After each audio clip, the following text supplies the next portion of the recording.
All right, we are into a game here. This is round number 1. This is SoloGhost's Nomad Tournament. So we have SwizhFish26 playing AlPO4769. Swizz is playing as the Malians. They're in... Maybe I should change their colors here. Is that easy to do? I don't think I've ever changed anyone's color. I think I've done it by accident before. Maybe later I'll figure it out.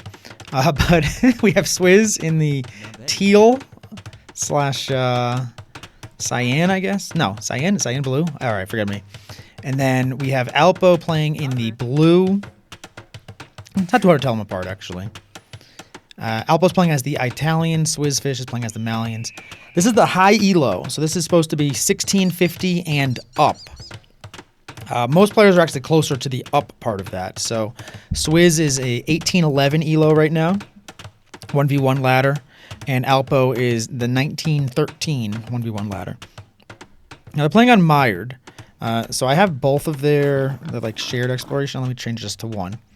Mired has all of these boar in the middle. This is what AlPO sees. This is what Swizz sees. So they have all these boar in the middle. You can lame your opponent by going over to their side and stealing theirs. So I'll keep it on both their POVs. They can't really see each other yet, though, as Swizz takes a boar onto the TC here. So we should see some high-level play from these guys. This is the high-ELO round. I played in the low-ELO version of this tournament, and I lost my first game, my first set. But it was fun. I went against a pretty high player. Player was actually above me. I'm like 16 max. He was like 15, 1630. I don't know, something like that. But really cool sets, really cool maps. I like all these maps. Mired is probably my least favorite to play just because of all the boar shenanigans that happen on it. There's a lot of boar shenanigans going on, which is fine if that's what you're into. But for me, I'd rather not have to deal with it. Although these guys seem like they're not really laming each other's boars. Like, I don't know if this is just out of mutually assured destruction or if it's something else. But Malians and Italians are not necessarily my first thought on picks on this map. I'm not exactly sure what their bans were. The way that this is set up is you pick 2 maps, they pick 2 maps, and then there's one map that's picked at random, and there's one map that's not picked at all. And you get to choose your map if you lose. So, you know, maybe they're planning on using their civs for other things. Like Malians, they'll just chop off more gold, buildings are cheaper, they have good barracks units, like early on especially, they have good cav later on. So Malians are usually going to be going into infantry, typically. Italians can do a lot of different things. The reason why I said that I don't think they're good at this map is because Italians are really good on fishing maps, just because they have cheaper fishing ships, so they can get more out early, which gives you a big increase. They have cheap gunpowder. They have more armor on their archers. Like, they're really good civ overall. They can do a lot of different things. But I wouldn't think that they're, like, especially suited to this map. This map is, to me, like a Mongol map. They're really good. You know, I think that there's a lot of good cav civs that do really well on this map. But let's see what happens. Still not really seeing a lot of, like, laming. Like, these guys are just sticking to their own boars, and that's kind of it. Kind of friendly here. These little reed tree forest things are kind of tough to see sometimes. Like, it's easy enough to see now, but in the game, like, they can kind of blend in. You don't know where they start and where they stop and where they go into, like, the next one.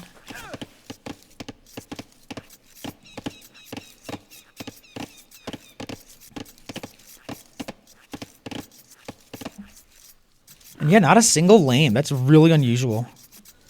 Let's just check out their vision, see if they see each other. So AlPO can see Swizz, Swizz can see AlPO, so no real surprises. This map, pretty much everyone builds their TCs like the same exact way.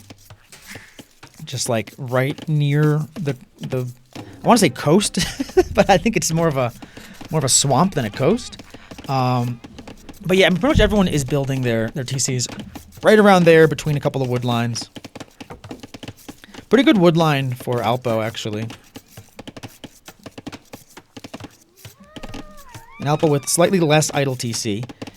Swizz has 13 seconds. I mean, these are high elos, so we should see pretty, you know, pretty good builds from them. There shouldn't be a lot of mistakes. We have a mill back here as well for Swizz.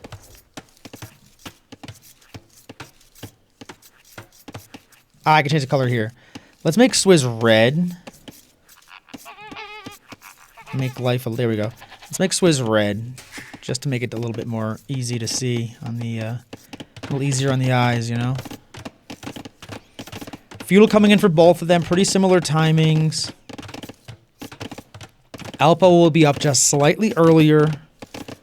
Is 2 Vils behind Swizz, though.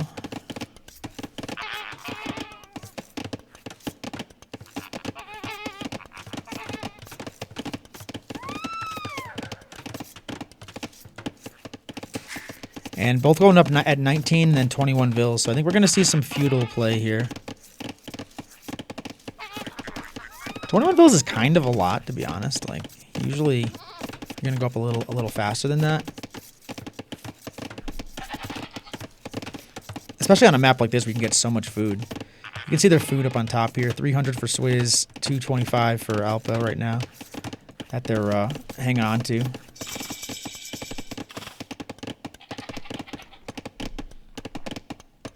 AlPO trying to get a couple pop shots on that horse. Horses are really valuable for scouting on this map. Like, really, really valuable. And a barracks is up for Swizz. And a barracks now double archery ranges from AlPO. And they're forward, too. So we're going to see a lot of aggression here. And archery range on defense as well. And I wonder... Let me just check the vision here. I wonder if... he sees these archery ranges? No. He doesn't see these archery ranges, so...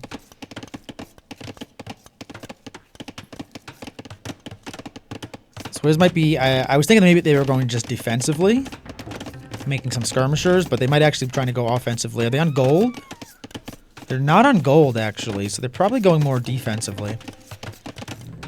But double range is coming up. Swizz opting for both horse collar and double bit axe right off the rip.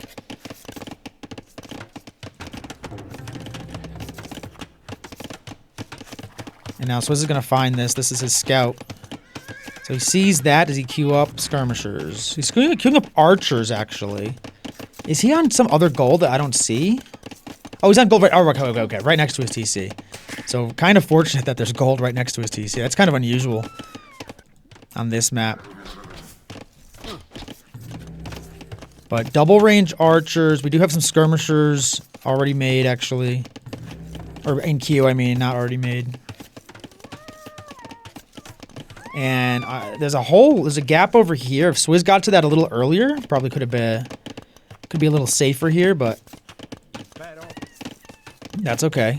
Let's see if they can adapt, see if they can adjust.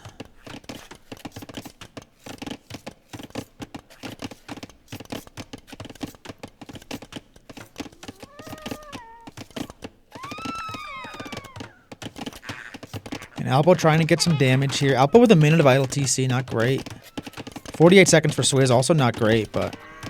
And, ooh, that's a 60 wood gone. And a Vil down, too.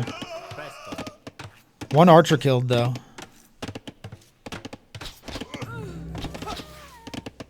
And Swizz is opting for fletching first. Oh, doesn't have loom. That's why that Vil went down. So they just realized that the villager didn't have loom.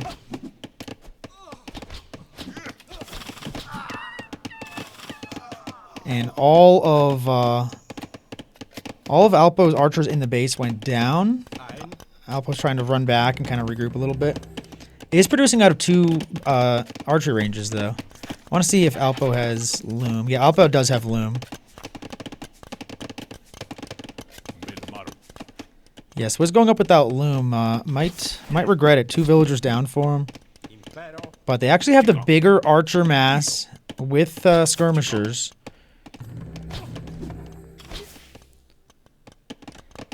Even though they're only building out of one.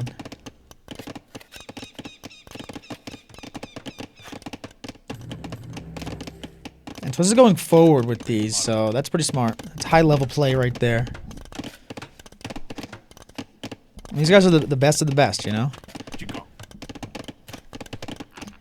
That's what the best of the best do. They walk right under the TC while the TC doesn't get garrisoned. What the heck?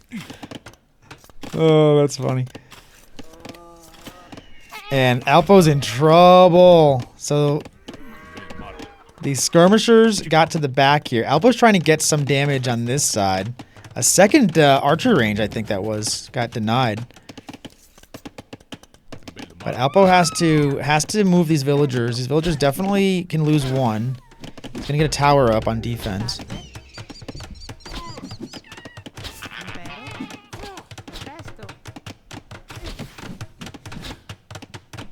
But those archers are pressuring that side. These archers are pressuring this side. And oh, that stinks. They were on stand ground, so one archer actually was able to kill one and almost kill another one.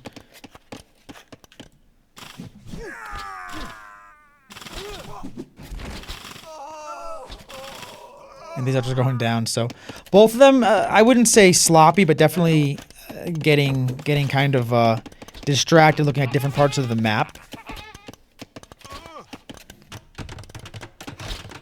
You know, having to defend and try to push at the same time definitely requires, you know, you have to not only be very quick to do that, but you also have to be like very disciplined and I guess like conscientious of like what side you're looking at and when, and attack stance and all those things. Like these villagers, these archers over here that got killed, I think they probably were on no attack stance because otherwise they would have responded when they got shot at.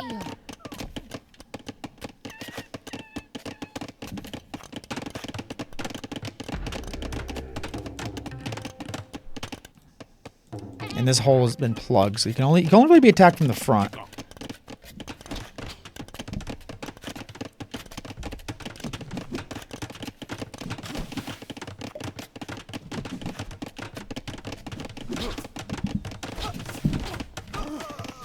And AlPO went in that woodland. There's a couple of skirmishers to defend this, though.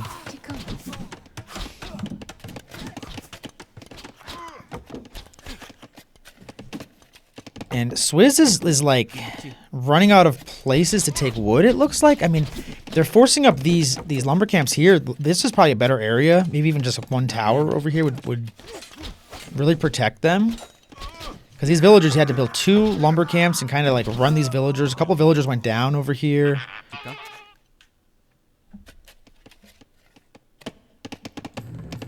And then AlPO's still queuing up archers.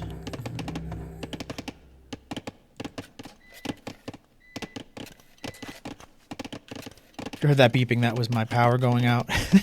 That's my battery backup that clicks on. My power came back on though. It's been cutting on and off all day.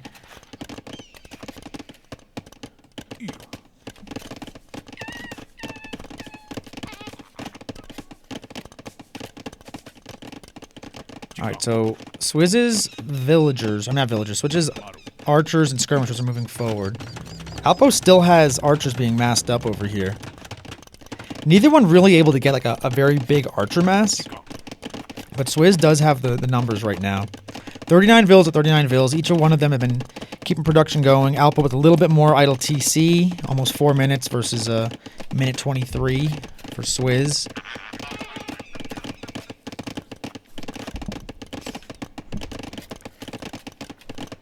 But AlPO was able to kill 6 villagers. So if you're killing the villagers, you can afford to kind of forget to make a couple here and there.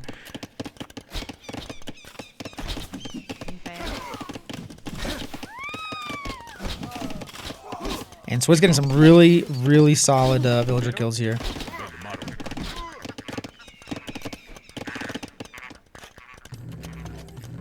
AlPO with the 6 archers just kind of in those archery ranges.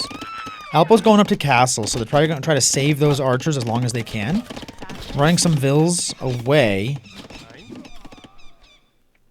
And these vills can probably go somewhere to like be ready to build a second TC, so them running isn't like that costly. These archers are a little sloppy for Swizz. Swizz also clicked up to Castle Age about a minute and a half or so behind AlPO.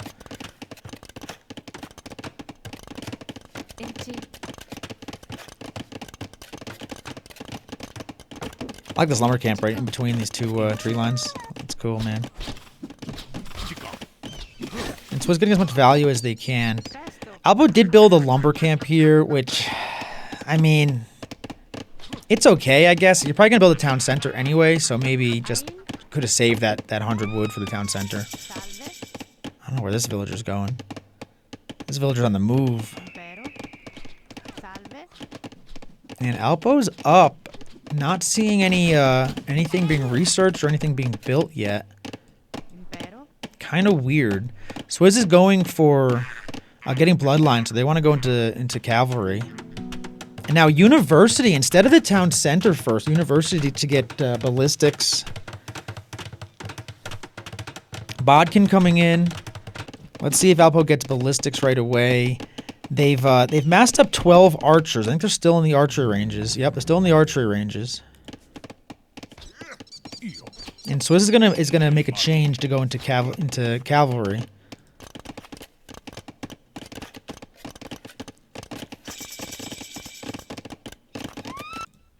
And there's a TC coming up now. And crossbow is in. Ballistics should be coming in pretty soon. It's 225 wood and 131 gold for the Italians. So he has to save up a little bit for it. But the archers are moving forward. Trying to get some value here. Knights being massed up. Unfortunately, he's being ejected though. He's not collecting the knight inside of his stable. So that knight is going to get found out by these archers. Although these archers are not on patrol, ballistics is coming in. Yeah, this could be really, really good depending on how these knights attack. And right now they're attacking one at a time, which you don't want to do.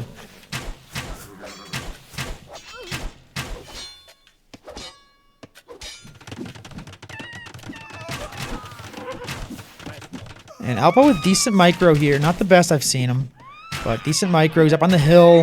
He's killing one knight at a time. Swizz is making a big mistake sending one knight out at a time, though. And I guarantee he knows that.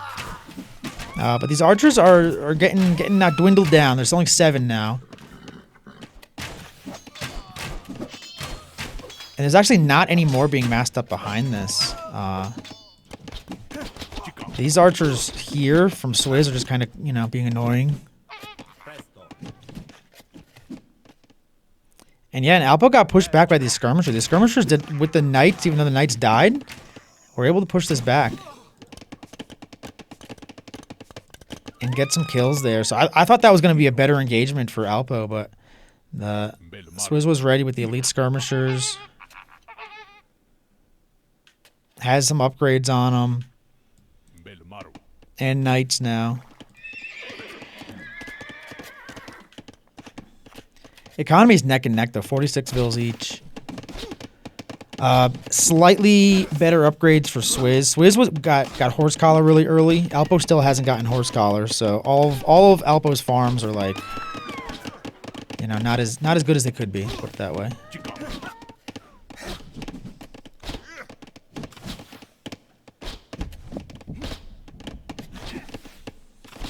Two TCs. We have a third TC going up for AlPO. So AlPO backing off the aggression, going for more of an economic approach with the third TC.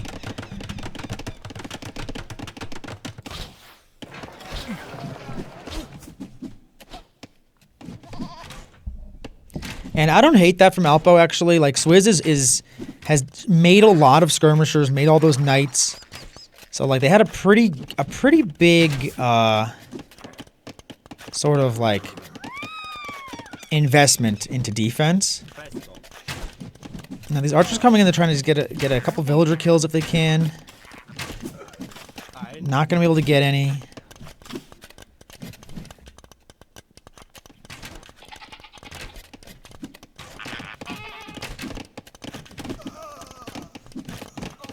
But AlPO definitely is making a decision not to make any military right now.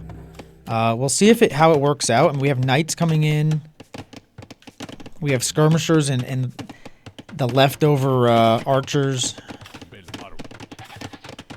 And wheelbarrow coming in for Swizz. So Swizz is going to have a better economy. Has both lumber camp upgrades. Has wheelbarrow coming in. Has horse collar already. Like much better economic upgrades for Swizz. But is only on 2 TCs, and AlPO is on a 3rd TC. So AlPO has the villager lead already.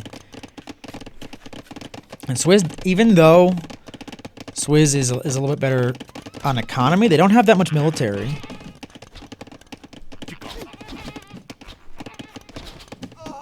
You know, and not adding that 3rd TC until just right now they're placing it. They're going to be a little bit behind economically, but they do have the upgrades. So, if you look at res collected, Swizz actually is up about 1,000 res collected, almost 1,500 res collected right now.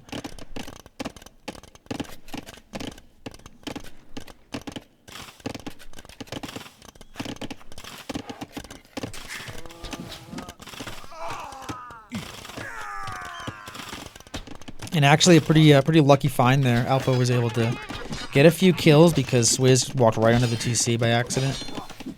Didn't know the TC was there, was just walking back there. Mangonels are going to pop out here. Let's see what happens. Forward castle for Swizz. This could be huge. Mangonels being stored inside the siege workshop. The villagers are moving forward though right now. Looks like we have 6 villagers maybe moving forward. Yeah, 6 villagers.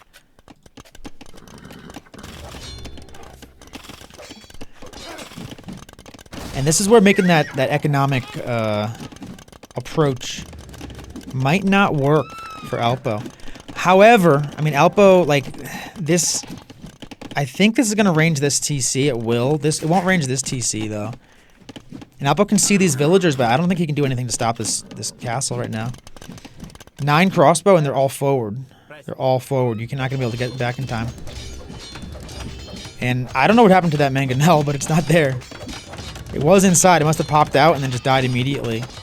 And that castle is going to go up. AlPO's going to get a castle of his own, so he's gonna be able to go castle for castle.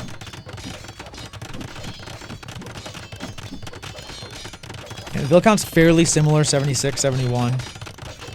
No huge advantage there. I mean, it's a pretty tight game.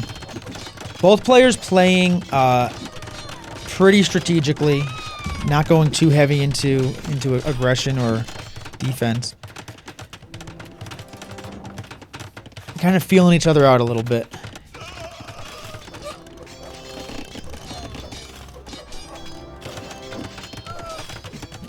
I don't know what was going on with these villagers. The villagers went to deny this castle, I think. I don't know what they were doing.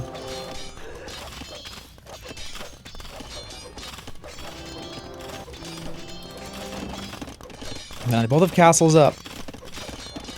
Build count is the same. AlPO came in here to try to do some damage with these archers. I don't know if AlPO can continue with just archers here. Hasn't really been able to get like that big of a mass. We have Gebettos coming out.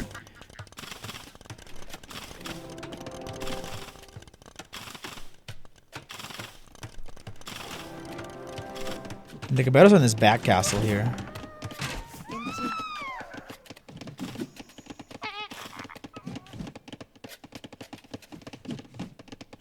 I mean, I don't know how well Gebettos are going to do against archers, though. Like, I don't know why you'd really want Gebettos, but... let's see.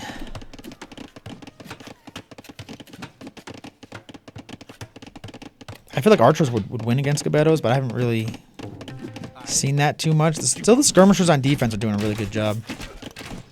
And we have Imp coming in for Swizz. Swizz is going to be first to Imp. Swizz is first to Imp. We're going to have a forward castle. All of AlPO's army keeps just dying. 0 army right now for AlPO. 2 TCs in the back here for AlPO. Okay. I mean, he's really leaning into the economics. The economies. The economy of economics. I mean, I guess it's fine. I guess it's fine.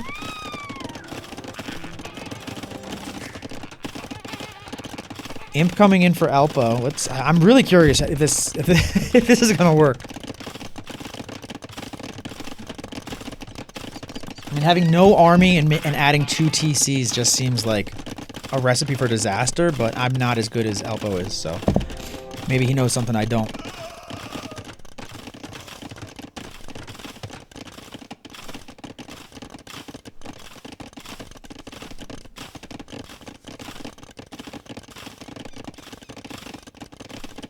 I was curious if AlPO's gonna just try to stick with archers. He's gonna make a change somewhere.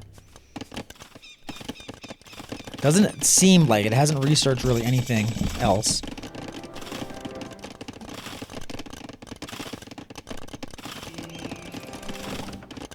And there was a bunch of Gabettos that were getting massed up in here, but now he canceled those and is building Trebs, which I like.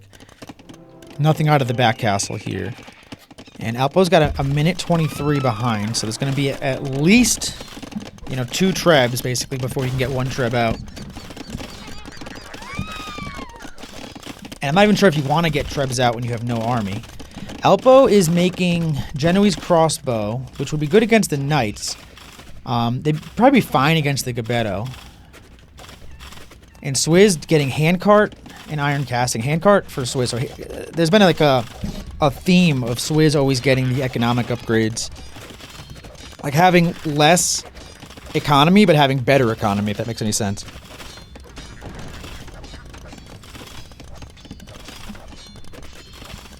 Like AlPO doesn't even have wheelbarrow, doesn't have horse collar. Like AlPO's missing so much. Has just double bit axe, doesn't have the next one, saw. 2-man saw. AlPO's got some rams here, but the Gabettos should clear up the rams pretty darn good. Like, I think Gabetto is just gonna destroy these rams.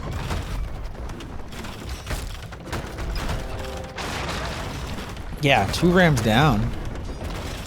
Yeah, Gabetto just eat those things alive.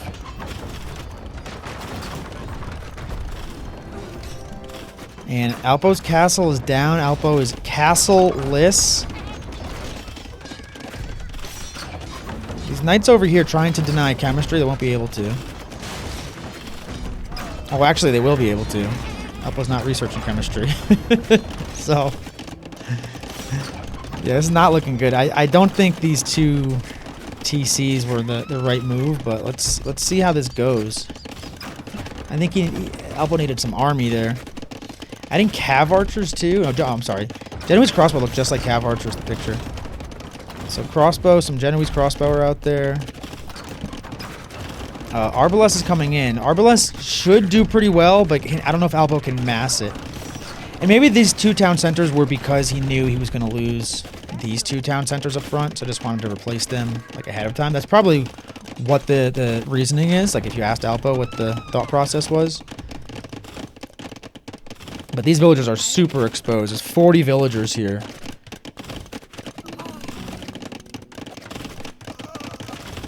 And yeah, AlPO has to build another university, and he calls it GG. There's really nothing he could do. There's really nothing he could do.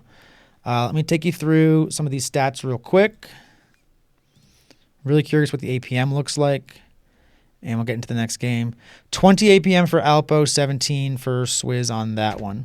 All right, let me get into the next game real quick. Give me a second. All right, we got game 2 on Grapple. I'm just changing Swizz to red. Here we go. Now, Grapple is a very tough map to play. I gotta say. It's, I think, one of the more difficult maps to play.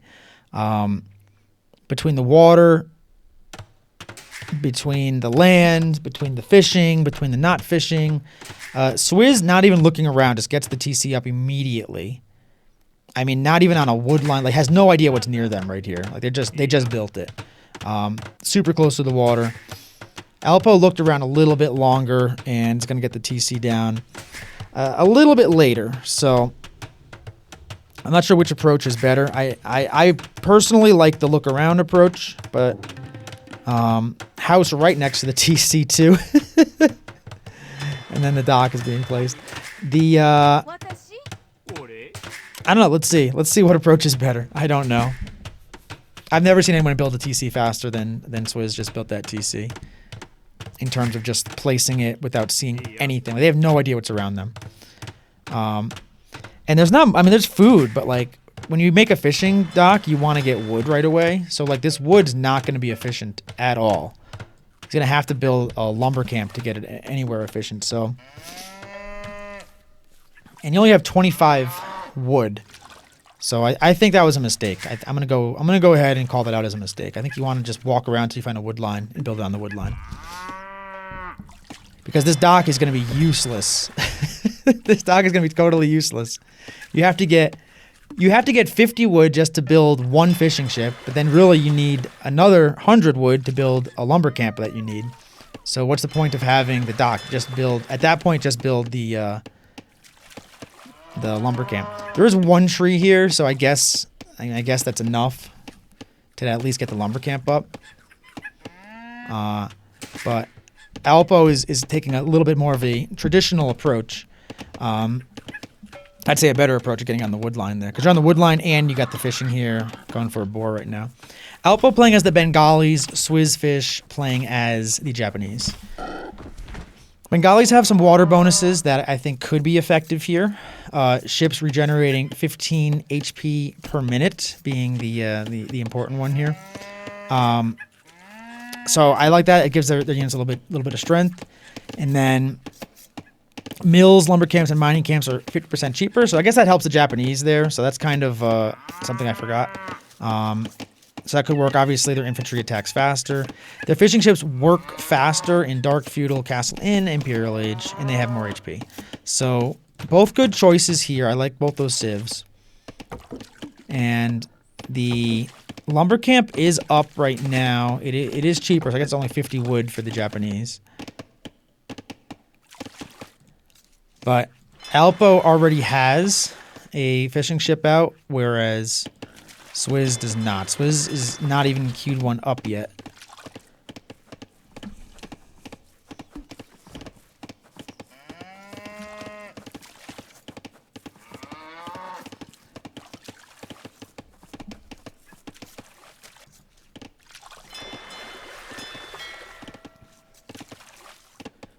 And Swizh queued up a fishing ship.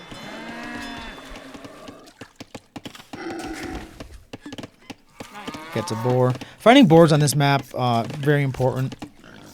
Swizh has another one pretty close. I don't see a third one, though. I just see that second one. And AlPO is taking one now. And they have another one, not that close, but not, like, that far. And I think that's it. That's all I really see.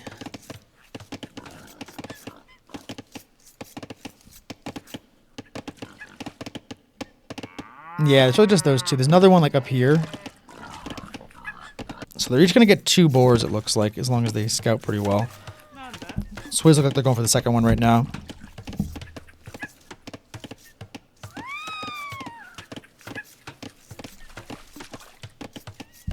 Hey, Lamchara.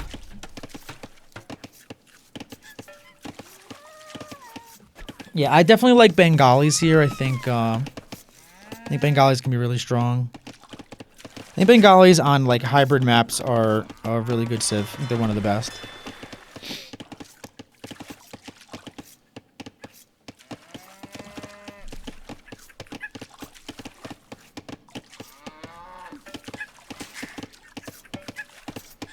And Res Collected is pretty neck and neck. Swizh started off a little bit higher and then got a little bit lower. They do have this like super close little fishing hole here. Looks like AlPO's trying to like, I don't know what he's trying to do. Deny the fishing somehow? I don't know.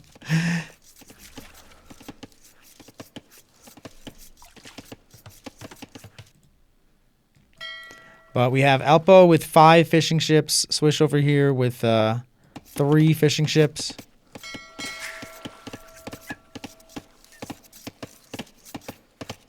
But they should be better at fishing because they do have fish in their name. Dude, this is, like, AlPO's really trying. This is try hard. This is so try hard. Blocking the dock. I love it. I love it. And AlPO stopped at 5 fishing ships. Swizz stopped at 3. So a little bit difference in investment. The Japanese, you know, again, get the fishing bonus, but it's only 5%. It's not like that much of a difference in Dark Age. And AlPO just being annoying, trying to block some of that.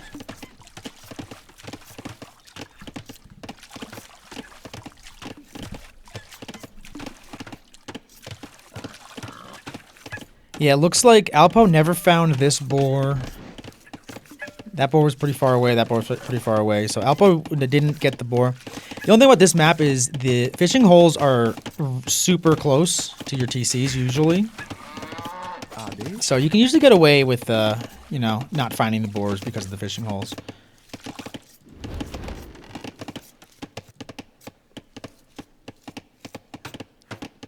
And Feudal is going to be coming in for Swish here.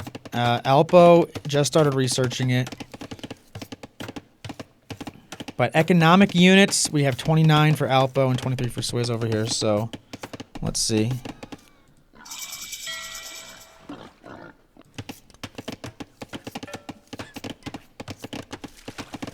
And immediately a couple of galleys being made from Red. Red just has added a second dock as well.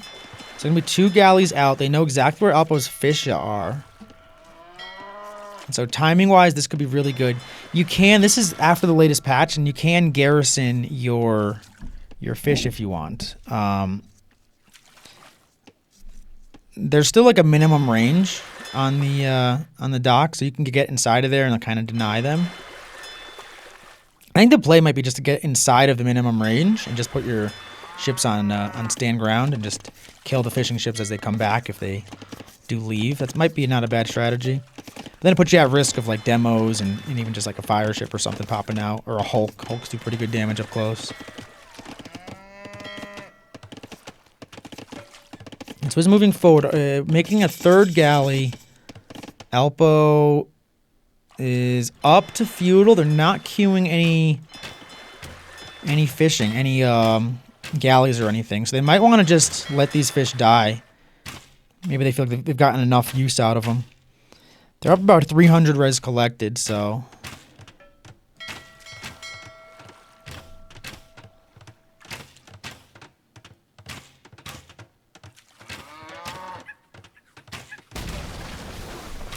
Yeah, it looks like AlPO just is content to just let these die. Sometimes, if you're gonna let your fish die, I think it's not always a bad strategy to just make like 1 or 2 like fire ships, just to make sure that your opponent continues to produce, that they think that you're gonna play water. A little psychological mind trick there, you know. AlPO is going up to Castle Age.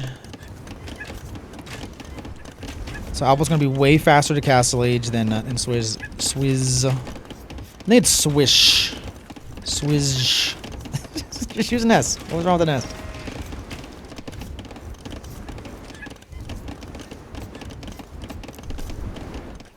Yeah, and all of AlPO's fish go down. So I'm curious if we watch the res collected when that's going to swap. AlPO is up right now slightly by about 50 res collected. But once these fishing ships keep working, there's only 3 though. So Swizz decided to play water, AlPO decided not to. And let's see how that affects it. I know in like a lot of the team games that I played on this, not winning water doesn't seem to matter that much.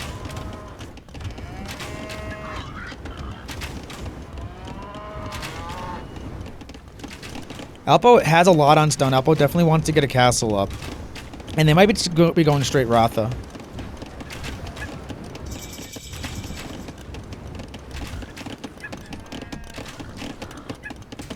They're adding a second TC immediately. They're at 450 stone. They're getting the bow saw.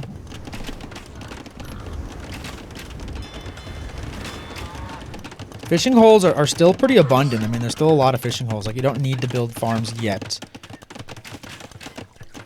And now you can see why Swizz went ahead and built their TC as early as possible, close to the shoreline, because they were going to play hard water, so they weren't worried about getting, you know, losing water and getting attacked.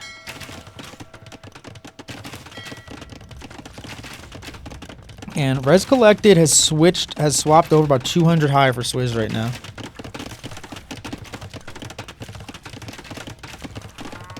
And AlPO putting up a castle. All these houses can get range pretty much, so that's kind of crap. We're gonna have to rebuild 5 houses essentially, but to be fair, 1 castle does rebuild 5 houses. Horse collar coming in for AlPO. AlPO looks like they're gonna have the land economy, but Swizz definitely has the fishing. They haven't added any fish, which I think that they should at some point. If you win water, you think you want to add fish. Make it worth your while. Castle Age coming in, or is in for both of them, I should say. And I think we're going to see some Ratha coming out.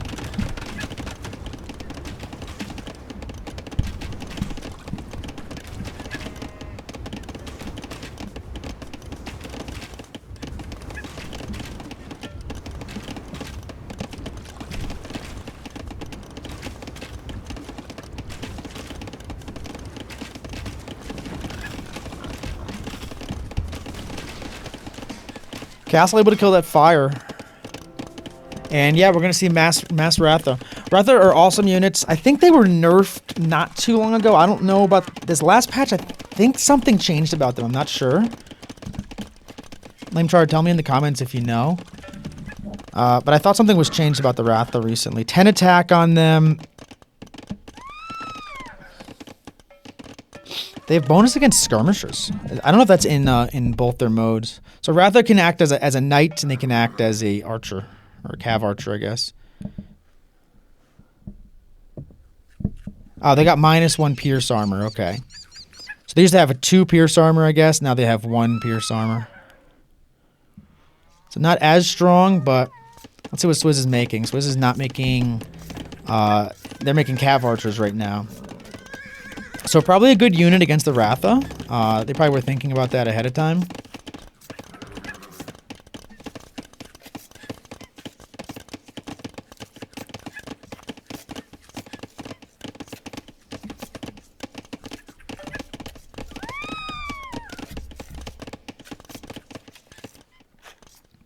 So the Ratha are moving forward.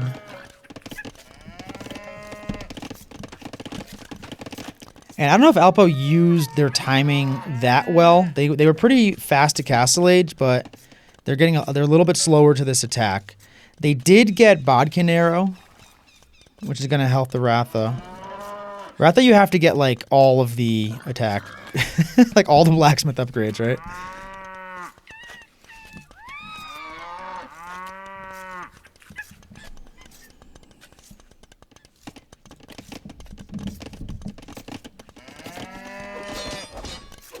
And they're in melee mode, so they're trying to get through here.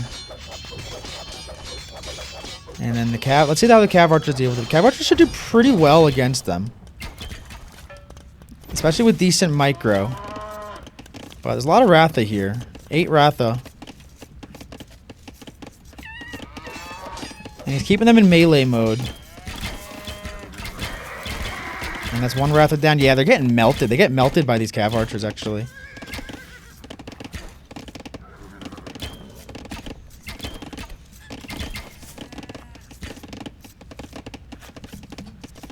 And actually, AlPO, so he got the melee, the armor for the cavalry, but I think you actually need armor for the archers on Ratha, because they're not getting any added. They're 1+0, so I think he got the wrong one.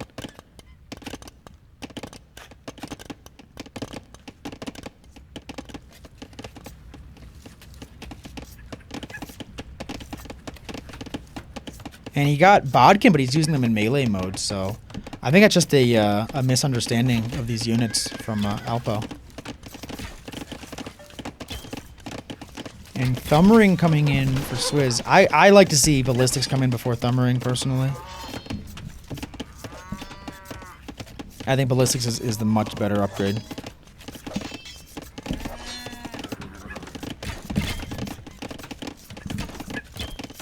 Yeah, these Ratha are not getting any value at all. I think he killed maybe a villager or two during that, but lost like 8-10 Ratha.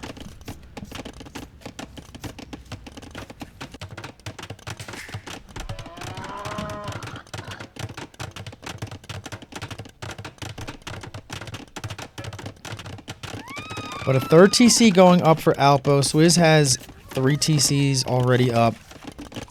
AlPO is up on villagers. 75 villagers for AlPO. And Swizz didn't add any fish. I'm just surprised. Like, there's a lot of fish here. I mean, I guess he took a lot of them already. There's only about 600 left. You can always fish trap. And AlPO tried to get sneaky and go the other way. And Swizz either predicted it or also tried to get sneaky and go the other way.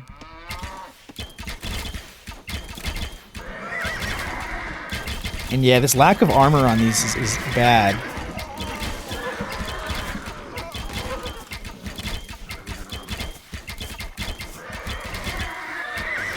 Yeah, these Wrath are just getting destroyed by the Cav Archers. The Cav, they have bonus against Archers, and I wonder if that counts against the Ratha. They have +2 bonus against Archers. This castle probably will go up, but this could be denied. If Swizz sees this, they're not seeing it. I don't know why players at any level don't use patrol. Like, just hit X instead of A. I don't understand it. It's such an easy, simple thing to remember to do. And I know some players do that on purpose. They want to get somewhere, but like, if you're not going to be watching them, just put them on patrol. Yeah, so these Cav Archers get +2 damage versus Archers, right? That's the Japanese bonus.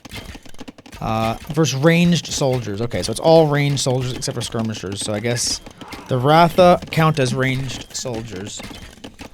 And yeah, AlPO finally got the correct armor. So they're +1 armor now. They're 1+1. So that should make a difference. That should make a big difference, actually.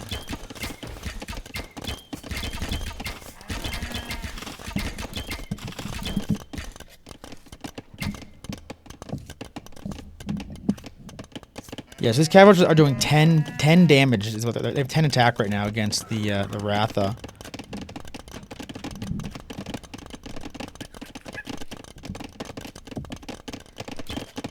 Yeah, so that's true. So the Ratha take extra damage from everybody.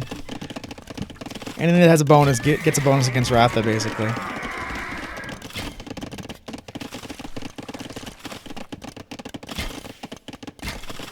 Sniping some farms. The Cav Archers go down. More Cav Archers on the outside. Swizz definitely has a very good economy here.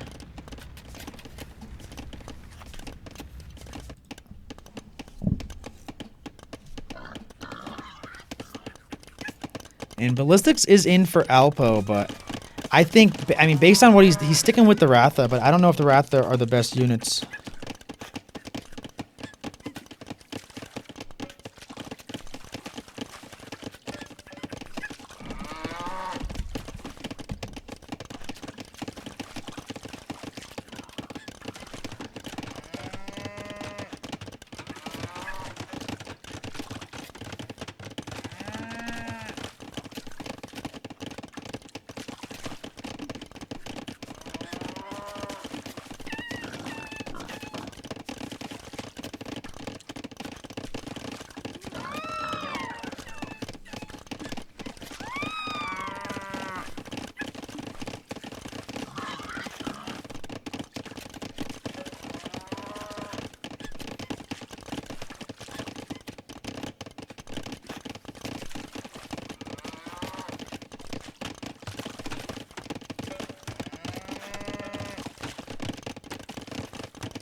Alright, the Wrath are moving forward.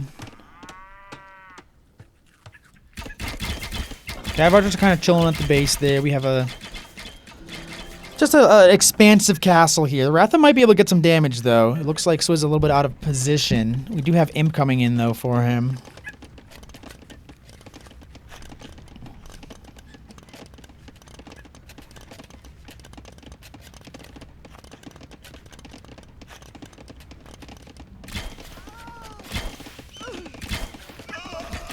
And Ratha getting some damage here.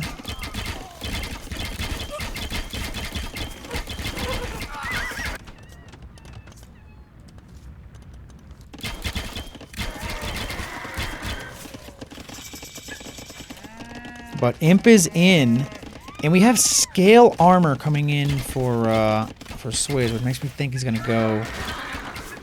He's gonna go into Samurai out of this castle, I'm guessing, or at least make Samurai out of that castle.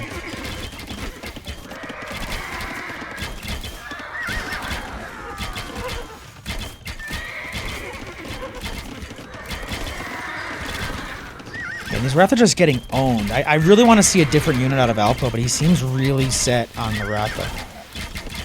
Like, I just think these units are just getting destroyed by the Japanese. I think that the Bengalis have other units they can be making.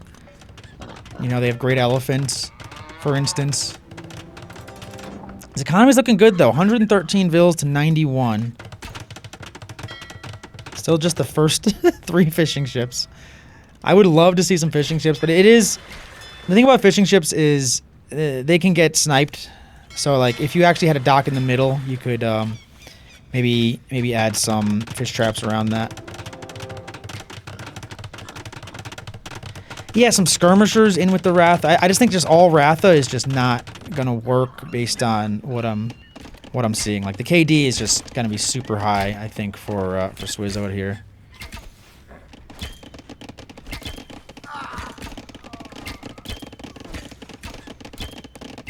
And there's some skirmishers being mixed in right now, speak of the devil.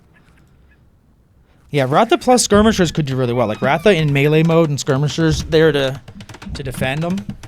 That could do really, really well. He already has the bodkin, he already has archer armor.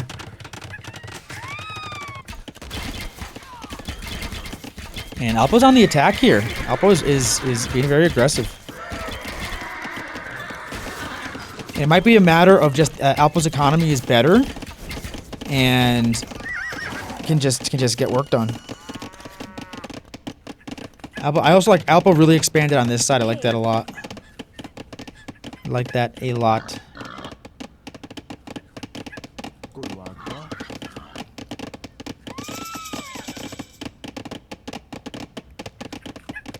Yeah, I mean, battle elephants for Bengalis could be really, really good.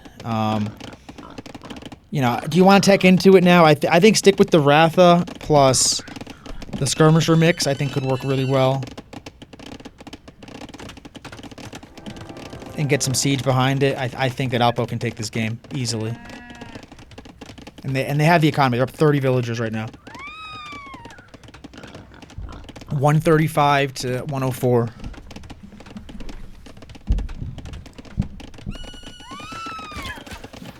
The forward castle. There's lots of resources on this map. Like, resources never seem to run out. He has 40,000 gold on the map.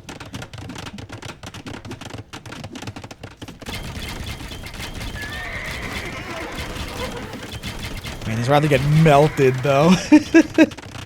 These skirmishers, if these skirmishers come over here, though, they should do a really good job against that.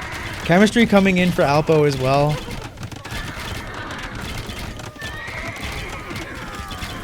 Yeah, I think the Ratha. Like, it's funny just watching these Ratha die. They're so expensive.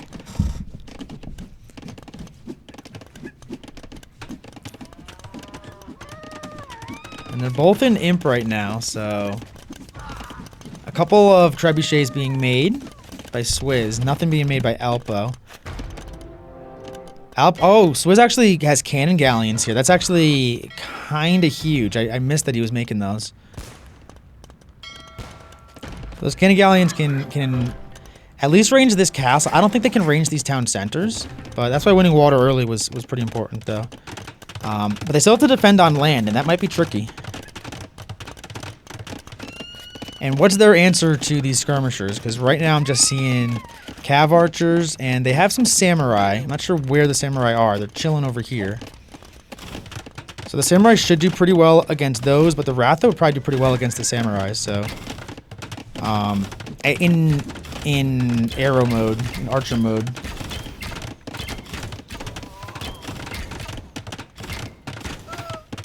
Yeah, I really like the way AlPO has expanded on this map. Like, he's all over the map right now. I mean, he's got here, here, here. Like, AlPO just likes building a lot of TCs all over the map. 147 villagers. Getting to the overboom situation, but some Ratha got stuck to the back there. These skirmishers are doing pretty well. The samurai will wreck these skirmishers though as soon as they get into them.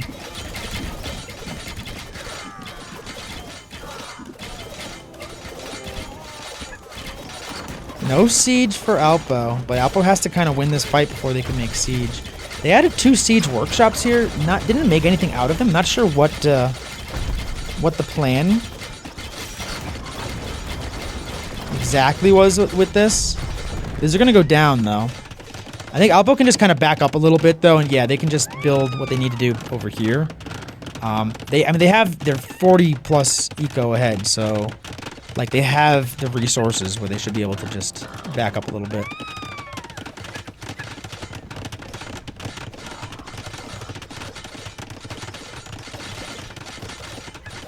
So I mean, I think AlPO's economy can win this. They threw away a lot of Ratha. They're getting bracer, like they're being very stubborn. Armored elephants. Armored elephants are somewhere for AlPO.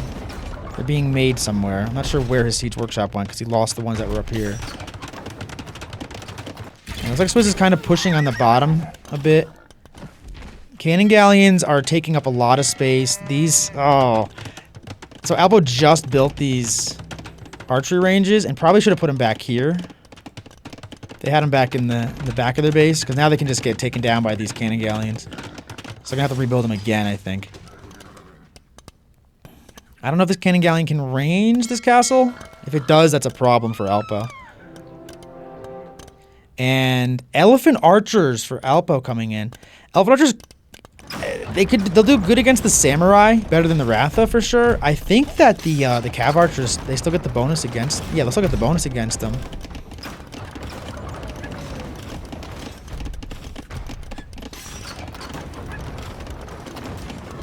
I think I would have liked to see battle elephants and skirmishers. I think that would have been the better mix, but going for the elephant archers. Like against any other civ, I love the elephant archers, but some are cool looking. They changed. That's just the elite version. I don't remember them looking like that with the little flag things. That's cool.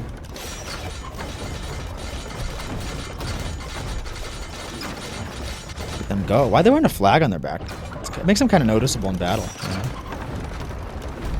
And AlPO has a big army.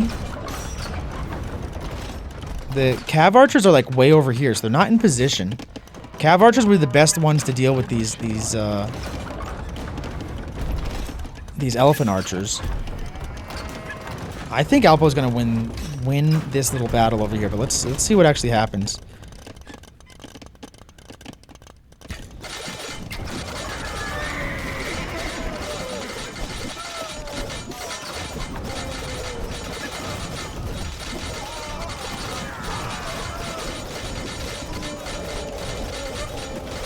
And yeah, AlPO wins that handily. The samurai didn't do too bad, like, given the numbers there. The samurai actually got 23 kills, but I think most of those were skirmishers. Now the cav archers show up. And let's see if the cav archers can hold this off. Because they have the bonus, but elephant archers are strong. They have a lot more to deal with than the Ratha. Yeah, 6 pierce armor on them, 300 HP. I think AlPO made a pretty good choice here with the skirmishers. And AlPO thinks that they won this push. That's why they're placing these buildings forward. But Swizz might be able to push this back. Let's see.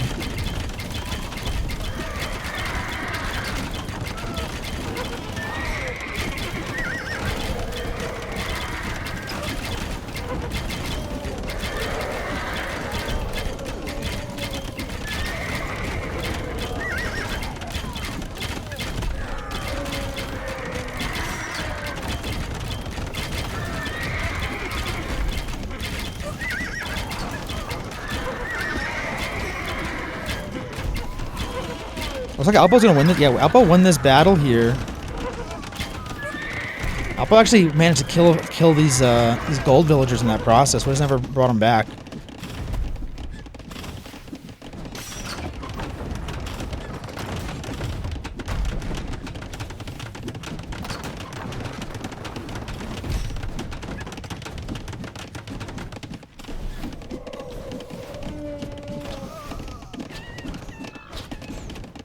And so it's gonna have to make some sort of tough choices here. It has some samurai, has the cannon galleons. That's really it, and then skirmishers.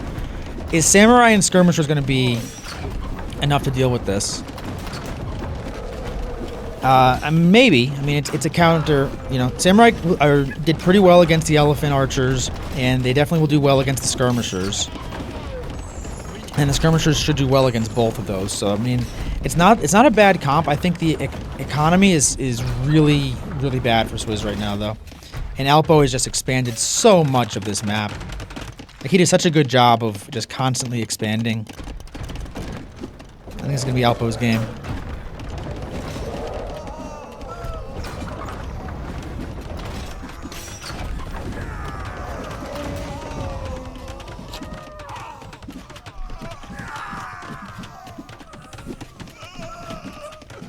I don't think I've ever played AlPO 1v1. I don't think I've never had the pleasure. Maybe once or twice.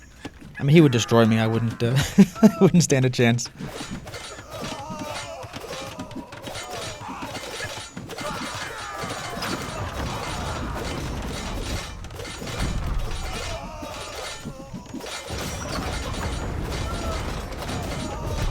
AlPO has 50 on gold. That's insane.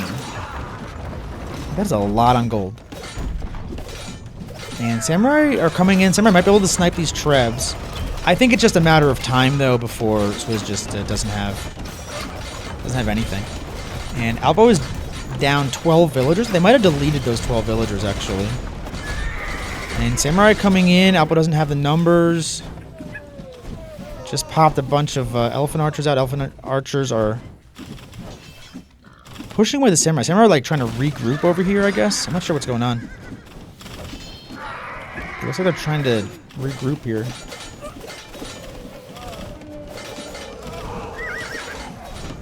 Yeah, I made a few videos of AlPO's games. One of them got pretty popular. It was him versus, I want to say, Krieger? I'm not sure.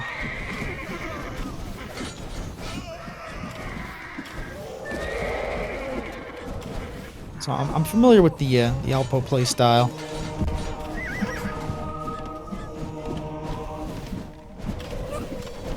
Yeah, he's very good on like an arena. I think arena's his strong suit.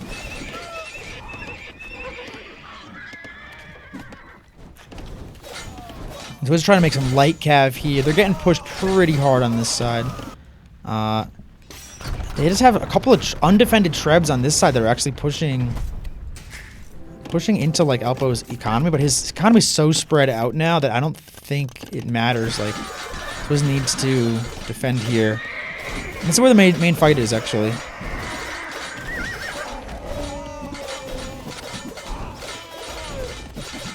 And AlPO's gonna lose this battle.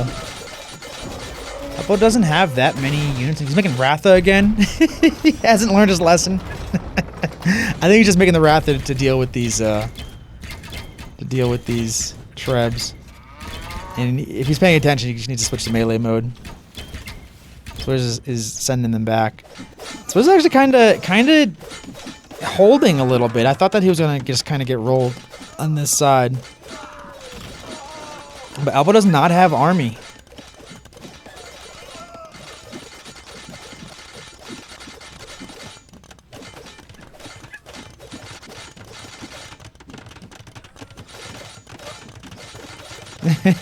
Thanks for the raid. So for all the raidees here, let me tell you what's happening. I'll give it a second. Make sure you're all in here. You should be. So basically, this is watching the Nomad Tournament that was put on by SoloGhost's, who's like one of the best controller players. This is the controller ladder, or controller players. And it was a one-weekend tournament. It ended yesterday. So it was just Saturday and Sunday, but there was about 30 or 40 players who played in it in 2 different divisions. And this is one of the higher ELO sets, so 1650 and above, and we had a 1650 and below bracket. And this is the higher bracket. So AlPO is playing as the Bengalis, and Swizz is playing as the Japanese. Swizz took game 1. This is all Nomad maps. It's a best of 5. So we're kind of doing a recap. So stick around if you wanna see some high-level controller player, control playing, I should say. And AlPO needs to regroup a little bit. I think AlPO needs to just kind of like build their army back here and just send it in, because I would love to. I know it's probably too late, but I would love to see him go into actual like elephants, like war elephants, instead of the archers, the elephant archers. Man, I can't speak. It's been a long day. Battle elephants is what I'm trying to say. I think that they would do really well, but he's really committed to these elephant archers.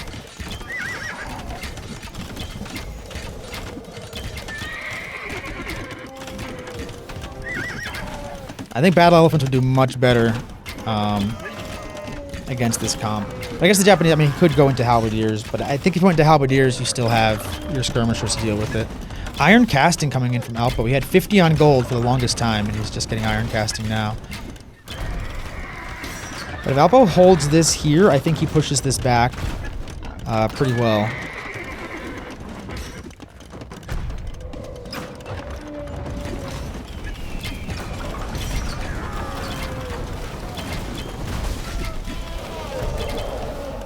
Yeah, I just think that the trade, like the value that he's getting from the elephant archers against this many skirmishers is just so bad.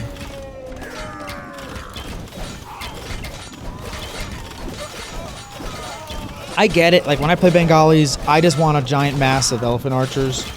But if your opponent is so committed to making skirmishers, you have to make something that can kill the skirmishers, and that's just where he's at. SwizhFish has won water a long time ago, has made a bunch of cannon galleons. There's a handful of stables here, so maybe AlPO is thinking about it. He's getting the second armor for Cav right now, so maybe he's thinking about it. He's not making anything out of the stables yet, but he's definitely like prepped for it a little bit.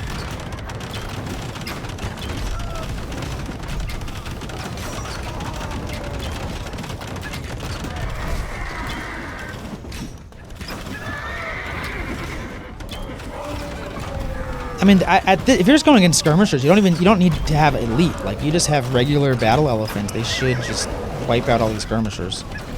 But there is a lot of gold on this map, like 13k gold left. So this is kind of pushing on this side a little bit, though. Looks like he's not paying attention to the push, but he's sending units in to try to raid. AlPO's pretty exposed. Most important is where he's taking gold, which is mostly on this side.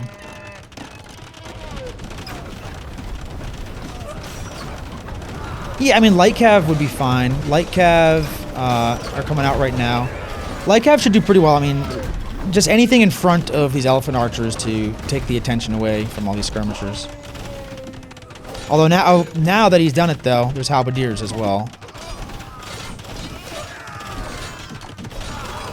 But AlPO can micro. He can micro the Light Cav towards these, and then let the elephant archers just handle the halberdier. That should be fine.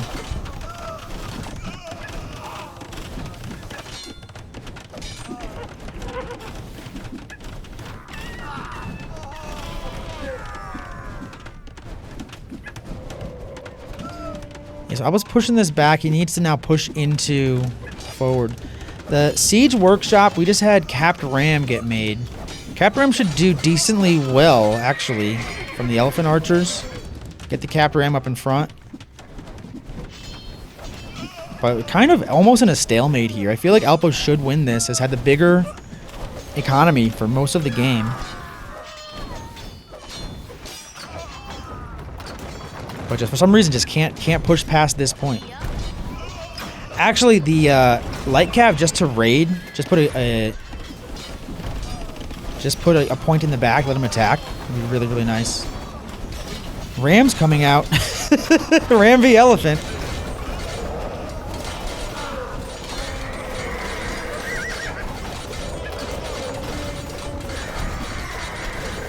I don't know if how much damage these Rams are doing to elephants, but they have 3 melee, I guess. So they're doing some damage.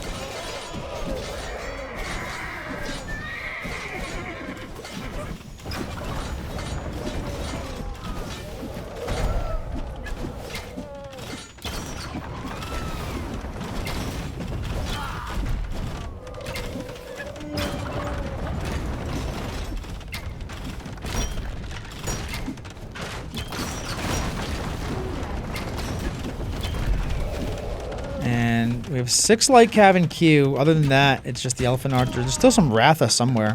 The Ratha are on this side. I think that AlPO's just been making them to defend against these samurai raids. The castle should defend against the samurai raids as well.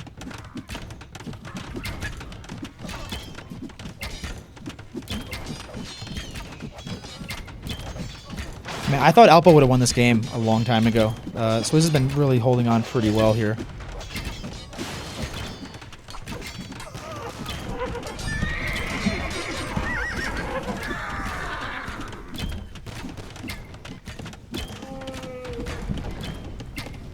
And that castle, unfortunately, was placed a little too close to these cannon galleons.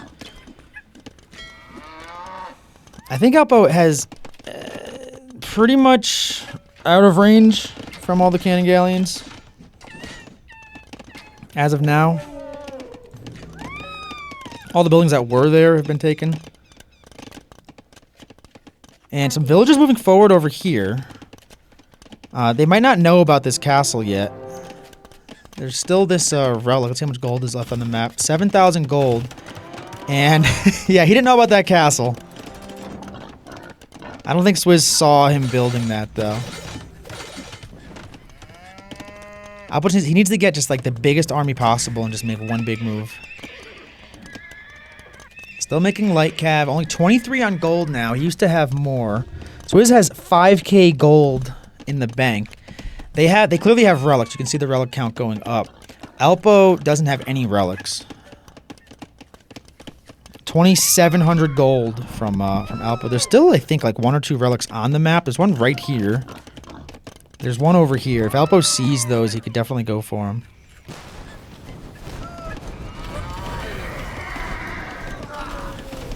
And these halberdier look like they're just kind of on a scouting mission.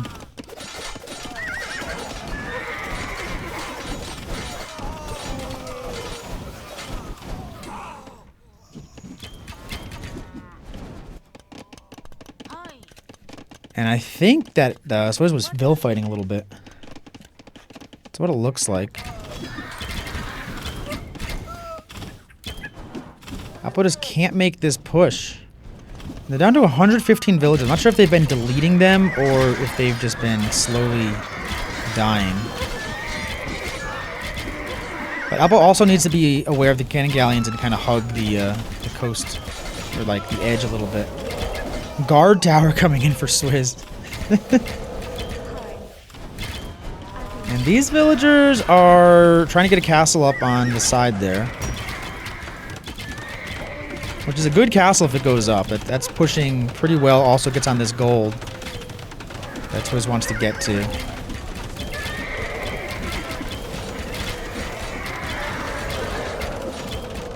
I think not having any relics is going to hurt AlPO, though. Even, you know, at some point the gold will run out or will at least get, like, very difficult to take.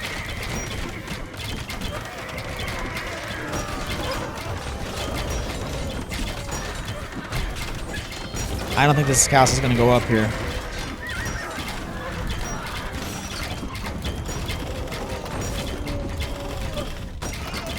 And a keep upgrade from Swizz. Japanese get bonuses for towers. They have Yasama, watchtower lines fire faster, which they already have researched.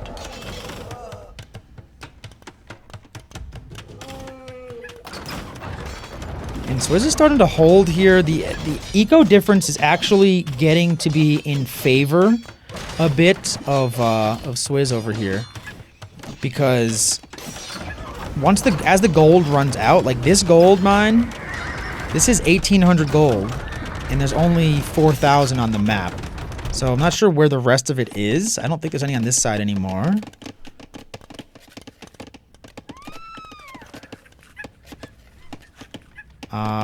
I mean, there's a couple of relics. I'm surprised AlPO hasn't noticed these relics.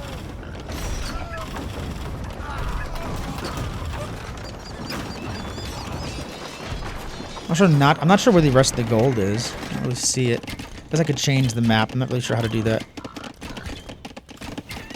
I'm not gonna worry about it.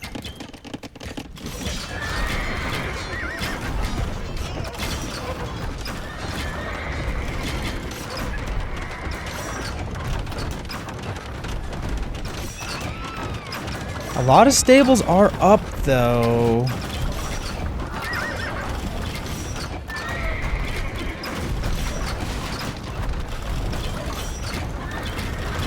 Now some cav archers, skirmishers. I mean, cav archers and skirmishers are going to absolutely wreck these elephants.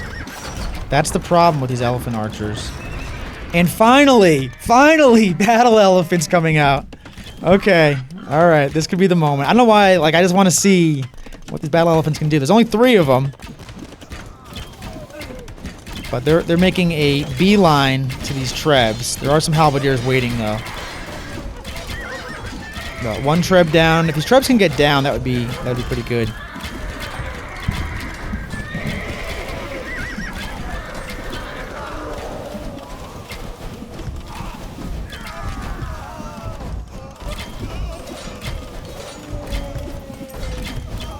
Yeah, the big thing is AlPO needs to get relics. Although, look at the Vil count though, 95 to 79. So both these guys are kind of getting low on Vils. But the relic gold generation for Swizz is just so much. 3,000 plus, and he's floating 5k gold. AlPO has 0 on gold right now. AlPO's out of gold. I don't think there's any more gold on the map for him. And I don't think he has a plan once his gold runs out. There's still 2 relics that he could get. Swizz only has, I think, 3 relics. Yeah, it's 3 relics. But look how good these battle elephants were. I wish I could have told him earlier. But they have to regroup. I mean, these halberdiers will possibly do some damage on him. He should be able to kill him, but I don't know if that's even... No, that's not. That's a bad fight. That's a bad fight. You have no gold. You have no gold. You have no way of replacing them. There's a relic right in the middle of his base. Like, he's looking over here every time he looks at his army. There's a relic right there, and there's a relic right here. Stables on this side. AlPO's adding stables on the other side, trying to get there. This is just a war of attrition, though. I think Swizz having the gold is going to be huge.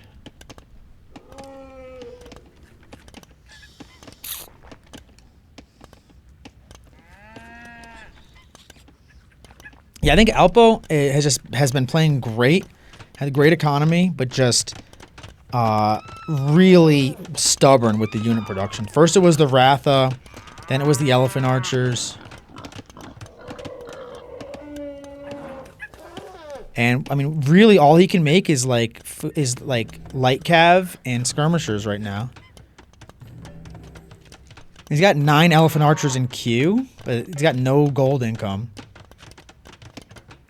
Researching Siege Elephant. By Siege Elephant, you need gold to make. See, the Siege Elephant upgrade is just food.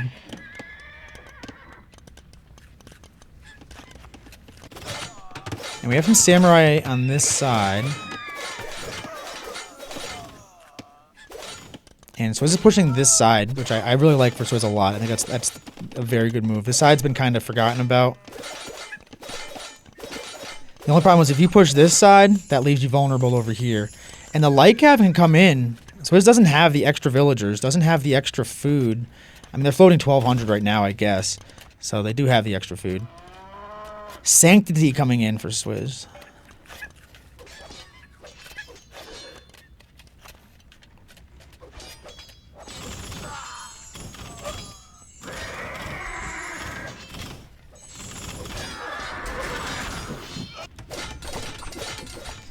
And I don't know if AlPO's going to be able to respond to this on this side.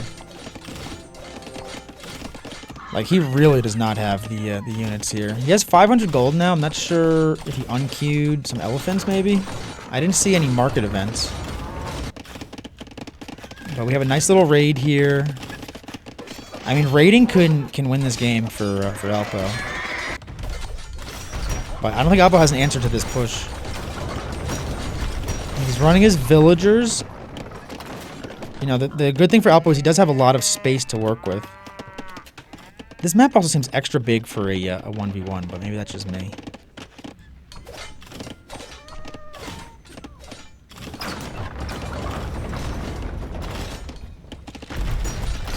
And AlPO doesn't really have an answer for this. Yeah, Lamechar, I think you have a good point there. Don't tech into, you know, more gold units if you don't have relics. And I mean, I'm surprised Swizz hasn't taken this relic either, because this relic's been right in his face for most of the game. And the raids have been cleared up. The raids are fine.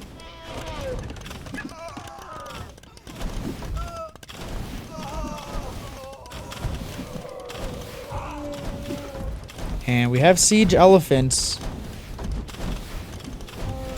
Like, this could be a pretty tough push to stop right now because Swizz is focused over here and has a lot of units over here.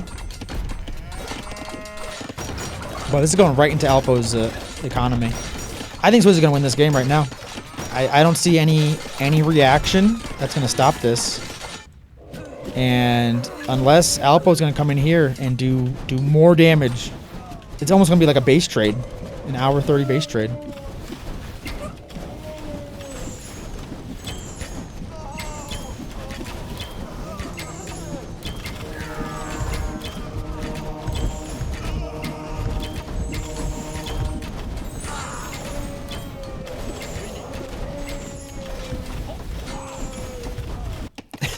They're just base trading. Alright, so Lightcav coming in. If Lightcav can maybe get some of the siege, they can stop this. Unfortunately, they're fighting the halberdiers. They're all going to die insanely fast. I think Swizz is gonna take this right now. Elephant Archer's going down. The siege elephants are going to go down.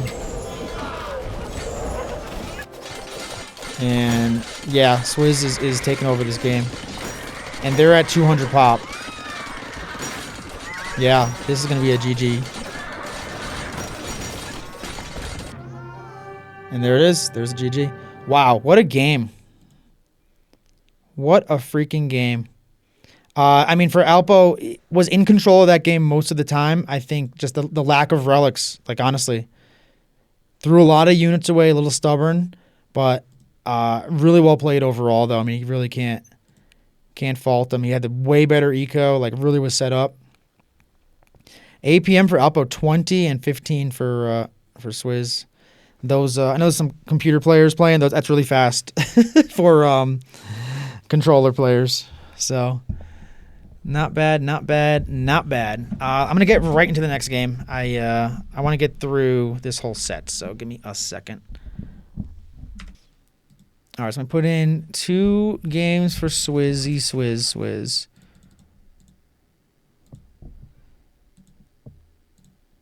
Okay. This is game number 3. Swizz took both of the first games. This is on Stranded, which is a cool map.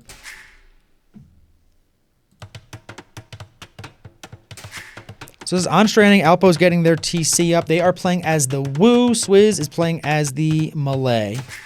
Malay, cool civ. It's cheaper to go to the next age. You get the infantry armor upgrades for free. Battle elephants are cheaper. Fish traps are cheaper. And they give you more food. They also get karambits, which are pretty awesome. And they can upgrade their docks to harbors. They have some pretty cool water bonuses. I think the infantry armor upgrades is one of the reasons why you want to play them on a map like this. The Wu, of course, they have... Every time you build a stable, a blacksmith, anything like that, or a dock, you get 55 wood, so really good water civ, because you're going to build a dock every time. Infantry regeneration, every age you get a better infantry regen, so your infantry heals itself. And John Swordsmen are freaking awesome in Castle Age. Other than that, I think the Wu do really well in Castle Age and kind of drop off in Imperial Age. Even with like the infantry regen, you're kind of forced to play infantry with them. They don't really do a whole lot else. They do get traction trebs, which are pretty awesome. So let's see how this game plays out. The in win condition in this map, so winning water I think is kind of important actually. If not winning water, at least not losing all of your fishing ships. Like it's nice to have to keep your fishing ships. Whether that means like you're just defending your fishing ships or you're actually winning water, you know, can go either way. And then the middle of the map is this big hill. You can kind of sometimes place a town center, like maybe like right here you could place one, but mostly it's too hilly for town centers. You can get castles on it though. So whoever gets a castle kind of above their enemy usually does pretty well on Stranded. But taking over the middle is pretty important, and expanding to like the outside to get the different like gold and stone is also pretty important. Because it's all really on the outside. There's not usually any generates on the inside here. So you have to have your town centers sort of on these gold piles. So expansion is pretty important. In this matchup, Malay versus Wu, it really comes down to timings.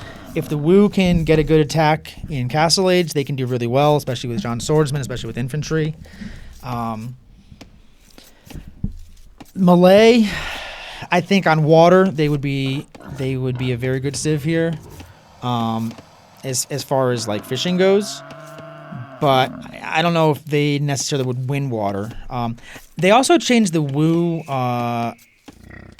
careening and dry dock free. It used to be that you could like, what was it? You get it instantly, or it was like half price or something. Oh no, you get it 1 age earlier, I think it was. Now it's just you get it for free. So I think that the Wu are going to be a little bit better on water if they choose to have a water battle here. Also, is this a map with oysters? I don't think so. Some of the maps have oysters on them, which is kind of cool, like right on the shore. But I guess it's not this one. I thought it was this one. They do have, I think, whales. Right? Is that a whale? Beluga?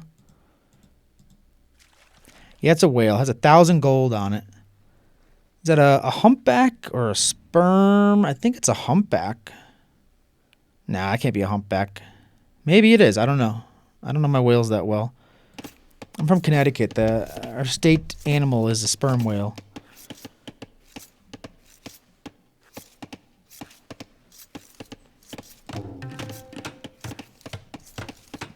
The Wu also build houses faster, which is kind of fun.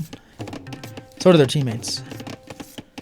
Which SwizhFish needs to build a house because he was housed. He got it up. He had to build it with 2 villagers, though. If you're the Wu, you just build it with 1. You don't have to worry about it. It's just as fast.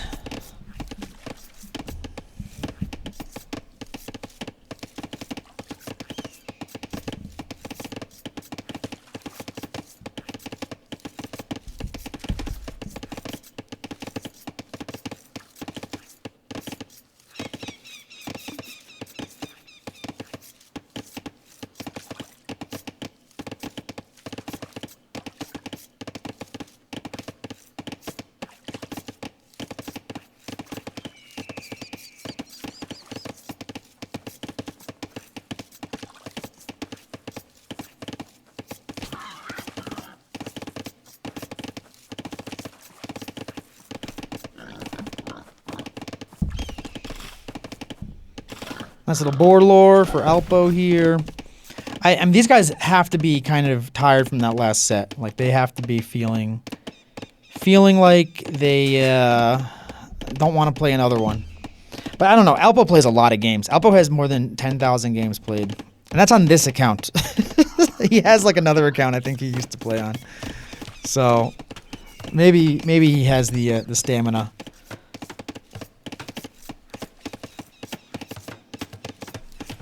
I mean, I love this game too. I don't have the time to play that many games or the energy. I probably have casted. I I have 2 different versions of this game. I have one on my Xbox that I play, then I have one on my PC that is through Steam that I cast with. And the one on Steam, I only cast with it, and I have so many hours. I have like 500 plus hours in the last year. And that's just casting, because I don't play on it ever. Like, it's literally just me watching people's games. Occasionally it's me watching my own games for videos and stuff. Oh, everyone who raided, watch my YouTube. Hold on. Let me put it in the chat.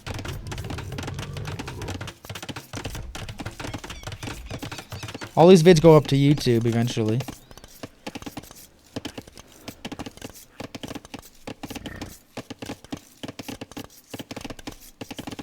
All right, we have Feudal Age coming in for AlPO. So it looks like they're housed again. Oh, man, I think that last game wore them out, honestly, because they should not be getting housed this way.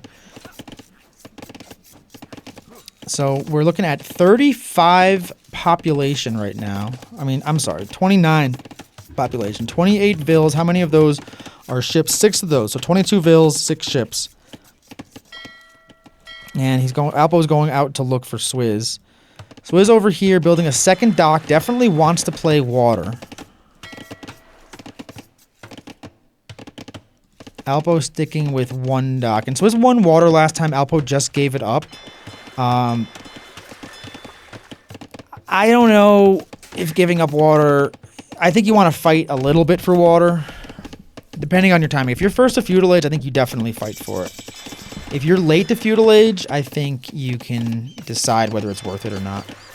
AlPO not making anything to fight on water, though. So I'm thinking maybe he doesn't want to. Double Bidax coming in. Couple villagers fighting with some wild animals. Oh, we got a crocodile.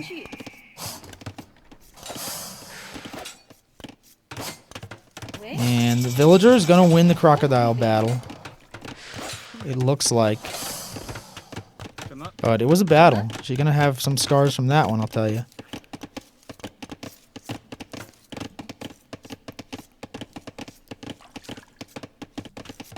Yeah, and AlPO not making any fishing ships, not fighting for water. He's getting a blacksmith market up. Has the barracks up already. So I thought that they might want to make some militia here, but it looks like they're just trying to fast castle. If they're trying to fast castle, why make the blacksmith the barracks? Unless the barracks was one of their first buildings, I don't think it was, because they would have needed the gold, and they definitely wanted to build the lumber camp. So that I don't know.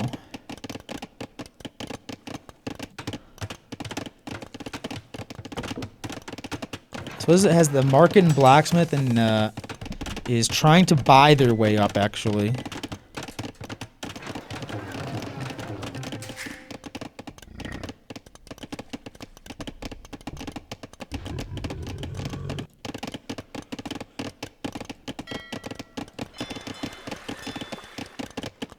And neither one building anything to fight for water.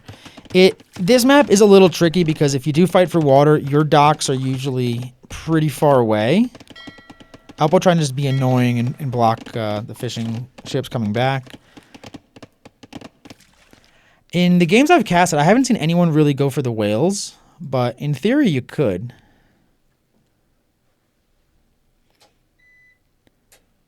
And we have castle coming in for Swizz as well. I think we're going to see Jean Swordsman. The only reason you would build this barracks and fast castle is to build Jean Swordsman, I feel. And they can be really strong if the timing's right. Let's see if it's going to queue them up. Yep, the Jeans are coming out.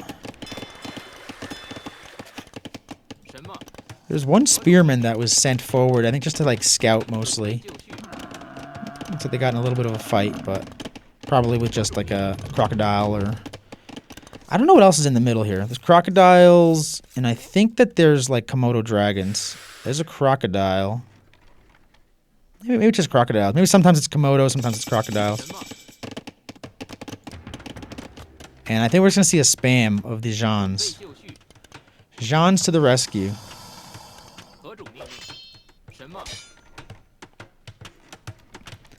And the Johns are they're gonna regenerate 15 HP per minute. They're getting he's getting squires right now. And they did nerf these a little bit. They took away a little bit of armor, I believe.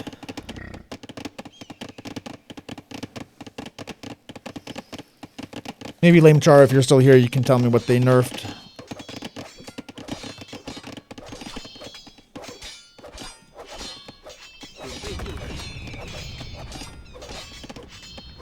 And pikemen coming in. So a lot of times people want to go cav against the Jean swordsman. We have battle elephants here, so we have pikes coming in, or the pikeman upgrade, I should say, for AlPO. And AlPO's running away from these battle elephants. Does not want the battle elephants. The battle elephants are cheaper. That's what it is for the melee. And we're getting the first attack upgrade for these battle elephants as well.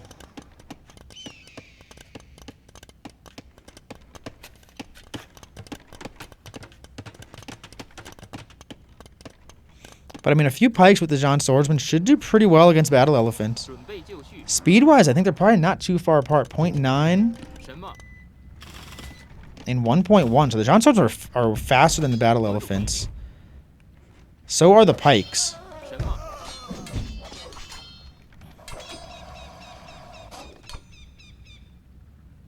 And a second barracks just making pikemen for AlPO. So he's got one making pikemen, he's got the other one making pikemen. So just all pikemen coming out. He already has the Jean swordsman.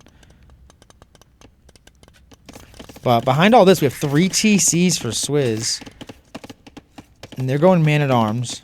Man-at-arms is very good against what AlPO's making.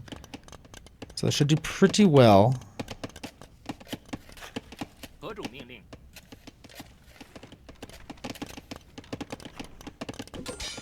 And these battle elephants will probably just die before they get any value. Villagers can garrison. The infantry should be able to catch up and kill them. I was trying to trap them in here. And, I mean, that's 4 dead battle elephants. And now we have to get a tech switch from Swizz. But he is up 50 villagers to 42. Or 50 to 42 villagers. 10 fishing ships and only 6 for AlPO. Still surprised neither one of them made, like, just make one fire galley and send it over. One Hulk and send it over. I think would go a long way in a game like this. Yeah, I think AlPO could live without 1 pikeman or 2 pikemen. Probably be okay.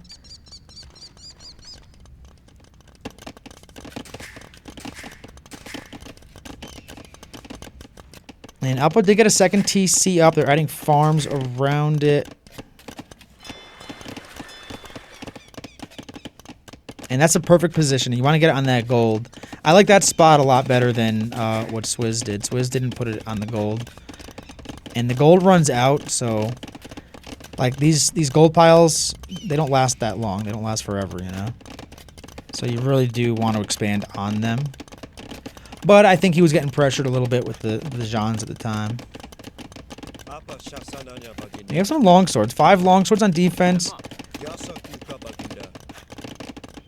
Longswords should be able to handle this. You just got to mass them up a little bit more. But, you know, 10 longswords or so would clear this up no problem. Like everything that AlPO is sending.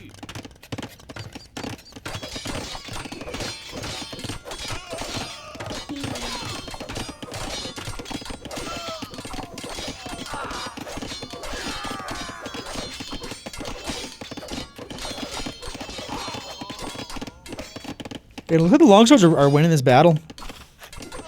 A couple villagers went down. I think actually 3 villagers went down. I'm not sure. Yeah, 3 villagers went down in that. But that was just a matter of not garrisoning, though. Like, sometimes, I know the high-level guys never want to do it, but sometimes you just gotta ring that bell. You know? If you can't micro, like, you ring the bell, you save 3 villagers there. I get it. You don't want to have all your eco idle. I get it. I know why. I don't ring my bell unless, I mean, I pretty much never ring my bell, but sometimes maybe you should. And man arms for AlPO coming in. So the Wu cavalry, I mean the Wu infantry will be better in the long run, or like as they heal up, they'll be better.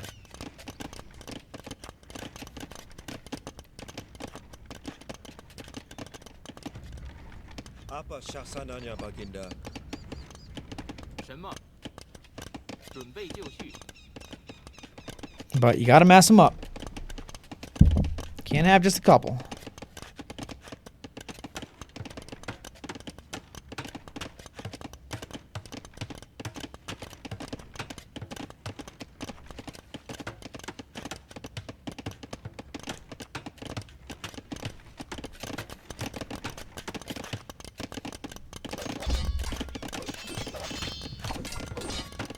And Swizz going on the attack here. And these are all longswords. These longswords are going to cook, actually. A couple of Jean still in the mix. And Swizz very intelligently backs off. Decides that's not worth the fight.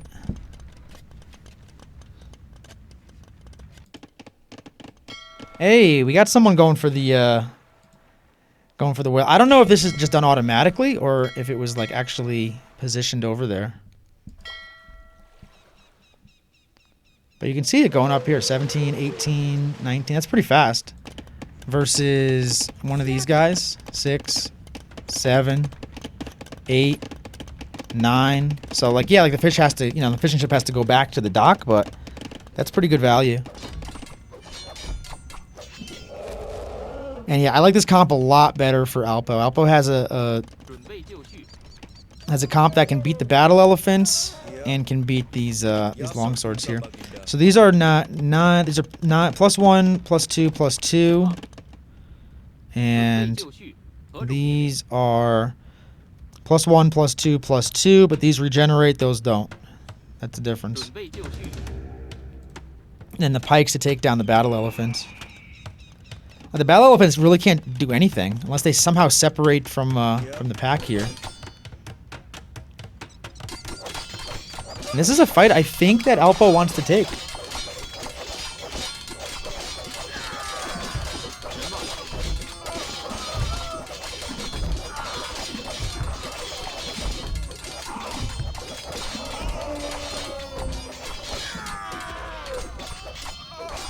Yeah, AlPO won that fight, and now he's going to slowly regenerate all of these units that are injured. So if you just, like, don't take another fight with them, they'll just regenerate back to full. It doesn't take that long. A couple of minutes of not fighting, and they'll be back. Yeah, now Swizz is the one being stubborn with these units. Like, the battle elephants clearly are not going to work.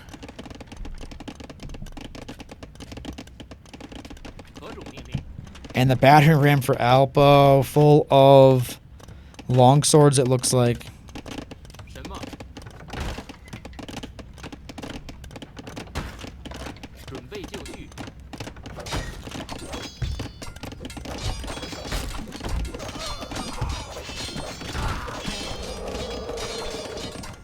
AlPO with less eco, but they definitely have the army lead and they're being aggressive with it, so good on them.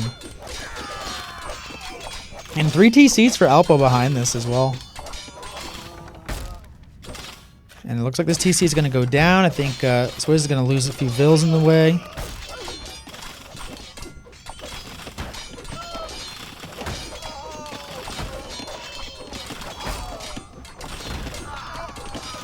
Yeah, the Wu can out infantry most civs. I'm not sure how many civs would beat the Wu infantry versus infantry.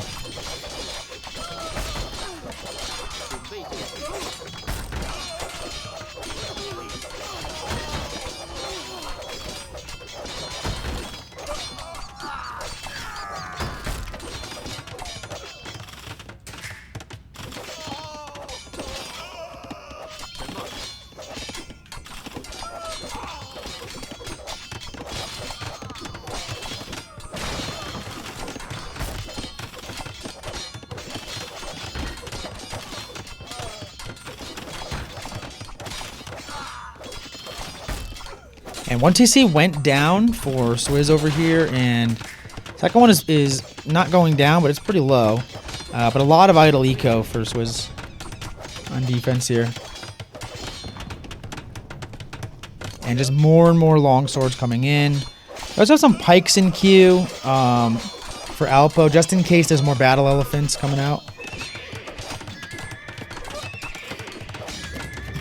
And a forward siege workshop for AlPO. So really good positioning for AlPO. There was another TC added on this gold. Back here, AlPO, I think, is on a 4th TC now. Yeah, they added a 4th TC. Still fishing. No one's challenged anyone for fish. Which I'm surprised. I mean, just like literally one warship. Just go kill your enemy's fish. Or make him make some ships while you're fighting on land.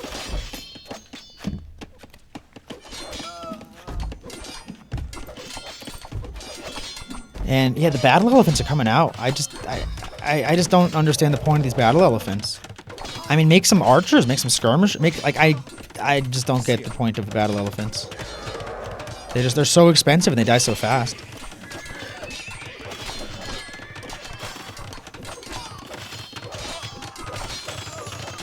Donkey Mango Rush.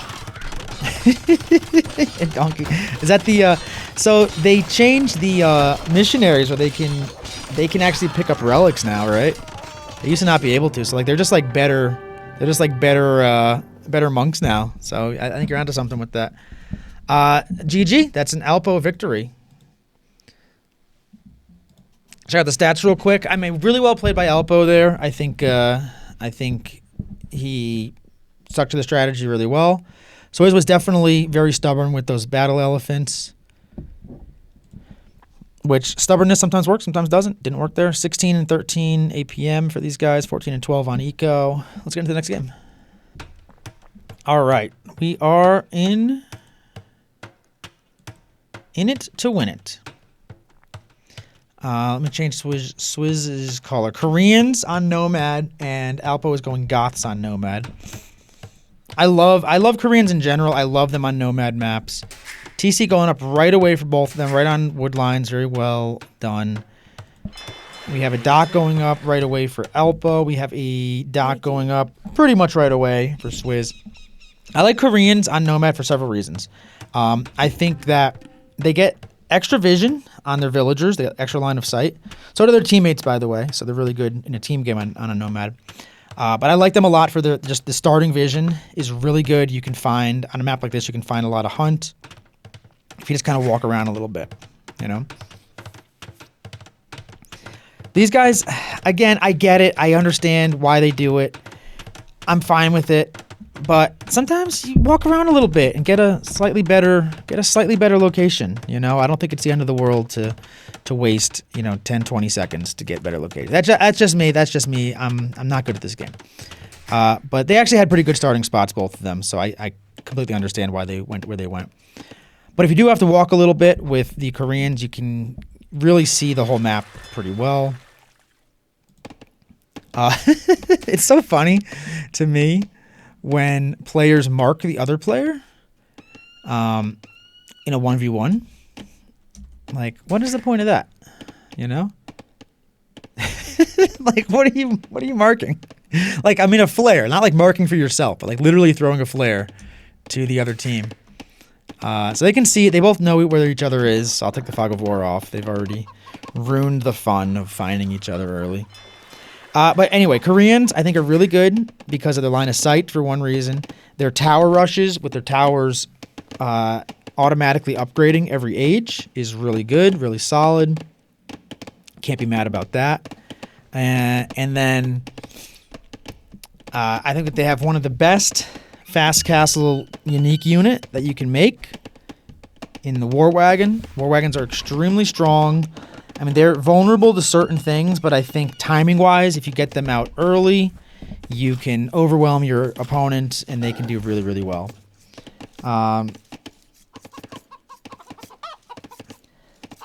So I think that Koreans I like a lot. Now, Goths, on the other hand, and Koreans also just, like, they get discounts on their they're trash units basically, except for scouts. They get this on skirms and spears, so they're really good defensively if you come at them with archers or if you come at them with cavalry. Like they can defend it pretty well. So I really like that a lot for them. And their archer armor for free is really solid too. Really solid. Also, I didn't mention it, but they're fire lancers, right? They have am I missing something? Archer. Oh, this was it. Yeah. They added this here so that the fire lancers and the rocket carts, they get +1 range and they fire additional projectiles, which is very nice. So they have great towers. They have great like defensive response units, if you will. So I really like them a lot. Goths, I think, are like notoriously one of the better nomad civs. Why is this? What's going on here? It's only one villager. Oh, these guys, huh? I think AlPO fell asleep here for a second. He got housed, didn't realize his villagers were inside, not working. I don't know. It's been a long set for him. It's been a long set for me, so I get it. Now the Goths, so you get instant loom. You can carry more hunting. So like lots of times when you're hunting on this map, you're doing it from a distance. It just happens to be that way sometimes. And the hunted animals last 20% longer, which is very, very good. There's a lot of hunt on this map. And the cheap infantry and the infantry attack versus buildings is very solid. The only reason I think I like the Goths in this matchup is because Koreans lots of times want to go into archers or war wagons, something like that. And I think that the Huskarl should do really well against that. However, the Koreans, they can go into rocket carts or fire lancers really, really well now. So I think that maybe they have a few more options. You usually don't go cav with Koreans. It's kind of not the best. I mean, I'm not sure what they're missing. They get Hussar. They can get Cavalier. They're missing the last attack and the last armor upgrades on their cav. And they're missing bloodlines. So, you know, probably one of the bottom 25% of cav in the game. Imho. But, you know, they can do everything else pretty well.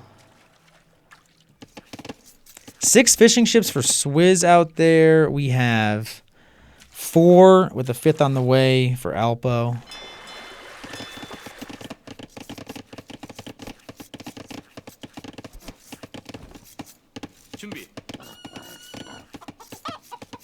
That's what I'm talking about when you're taking the hunt from a little farther away. Like, it just happens that way often.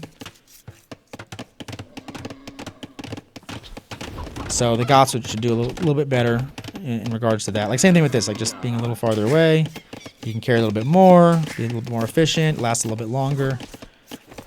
Goths should do pretty well. But good start for both of them. You know, a little bit of idle TC, but not the end of the world.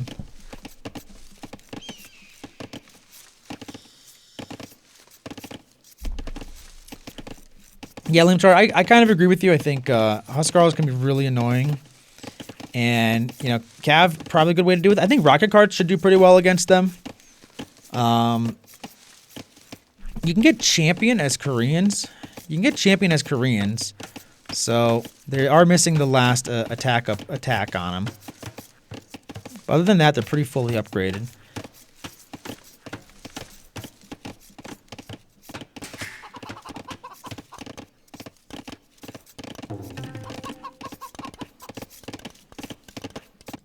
I do like Huskarls. I like any unique unit that has like the option to build it out of like the barracks or the stable or whatever.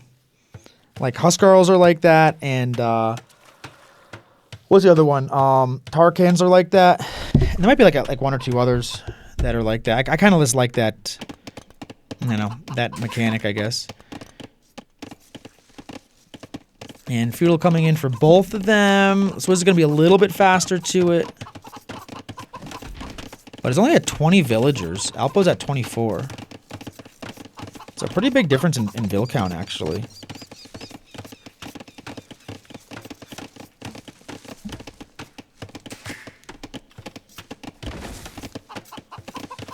But Swizz does have more fish, though. 6... Well, no. 6-6 now. They had more fish earlier.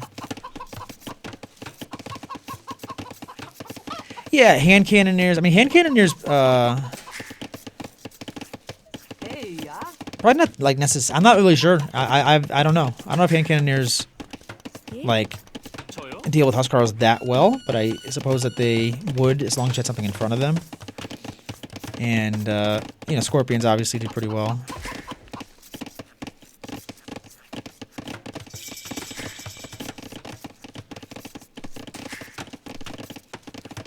Alright, so both are up to Feudal. Looks like they're both just trying to get the Castle Age. Not going to be any Feudal action going on. I thought maybe we might see some towers or something, but I think it's just too easy to fast castle on this that you don't want to have your enemy fast castle and then you're stuck in Feudal Age because you built too much army.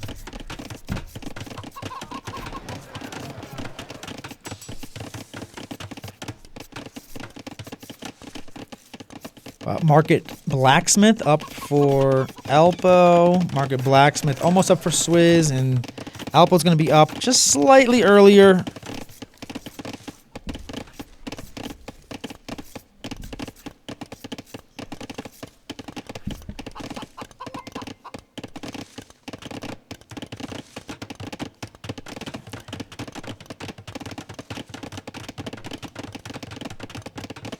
Thanks for the follow. I see that. Yeah, AlPO's going to be up about 30 seconds earlier or so, 40 seconds earlier. Swizz is on Big Stone. AlPO is not on Stone, actually. That's kind of surprising. I guess AlPO is just going to try to make something out of the barracks in Castle Age.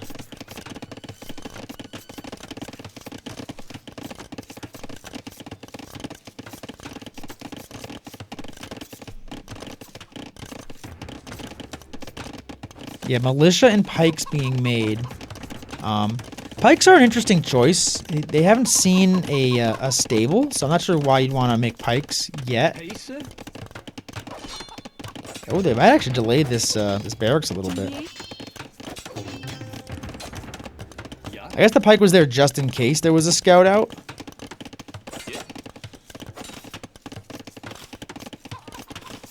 But now AlPO has some units, so getting like a castle drop is gonna be really, really tough for Swizz.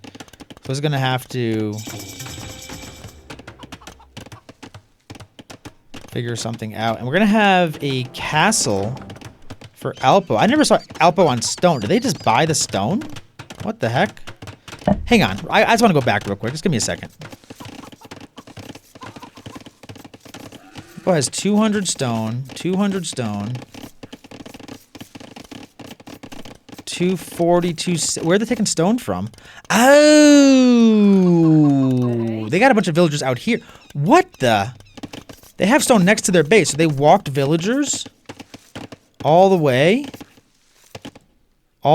over to here, right at this moment. Very interesting. Okay. All right. That changes everything. We got a castle drop coming in from AlPO, and Swizz has enough for a castle? Are they going to place a castle to defend this? What's their plan here? They're placing a defensive castle. They're going a little bit farther out.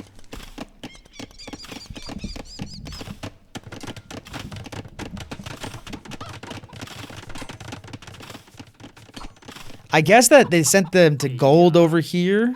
AlPO sent them to gold because they didn't want to go to this gold, obviously. Very interesting. Okay. I mean, it's smart. I just didn't notice it at the time. We have fletching coming in for Swizz. We have the first lumber upgrade. Immediate siege, so he's probably going to get some rams out to try to deal with that castle. And Huskarls are coming out. Huskarls should do pretty darn well.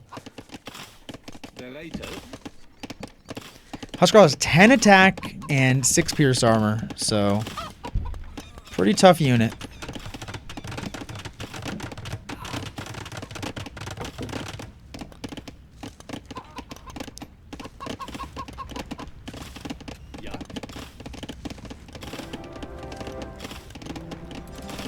And once you see the castle and the Huskarls coming out, you probably don't want to build war wagons. Like war wagons are not the answer, for sure. But we do have a war wagon in queue, so we'll see. Let's see what happens here.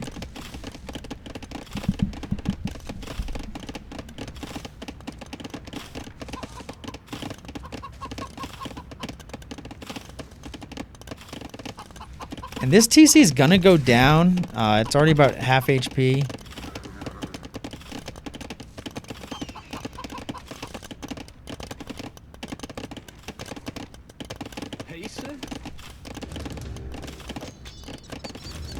And the siege workshop's up.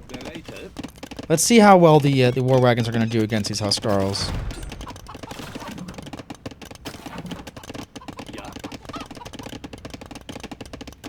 And Bodkin coming in. I mean, I think that they can handle a few of them, but I think once you get a big mass of these Huskarls, the war wagon's gonna have a real problem.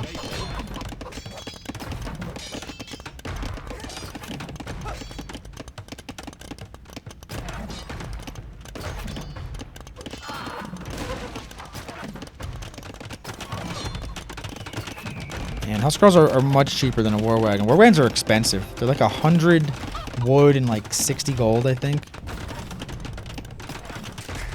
And the TC is going to go up. We have a second TC on the way up for AlPO. And Swizz is going to be stuck on one TC. They're getting some Scorpions out. I like the move on Scorpions because I don't think Rams are going to be able to work when Huskarls are being made. Huskarls can just kill the Rams pretty quickly.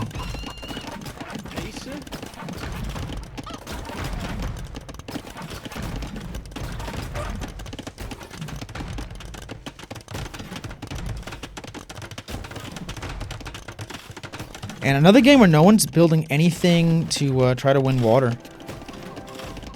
I think you always want to build at least like one, just send one ship minimum, just to see if you can kill their fish and, you know, not lose yours and get them to overinvest maybe.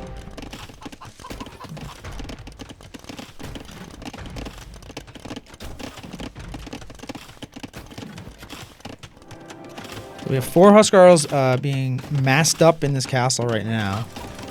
We have some war wagons on the way, more and more. There's already 2 out there. There's 4 coming. Or there's 2 out there, 2 more coming. Scorpions on defense.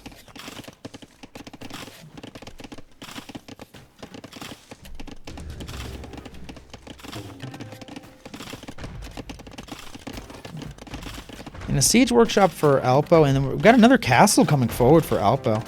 Very aggressive. I'm pretty sure. Yeah, Swizh can see this, so this is very easily going to get denied. Oh, okay. He got in position. I thought he was just going to run right past the villagers there.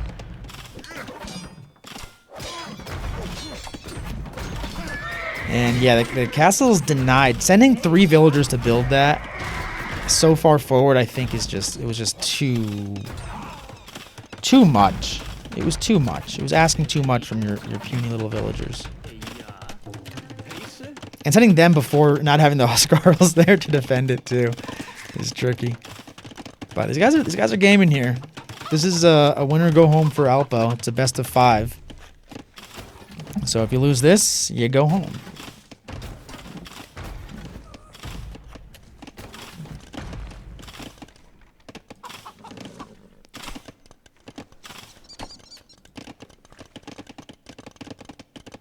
And behind this, Swizz did add a little bit of fishing, also built some docks that are making it a little bit more efficient, whereas AlPO did not. So if you look at res collect, Swizz is actually up a little bit, even though they're only on 1 TC versus 2 TCs right now for AlPO. AlPO's building a 3rd TC.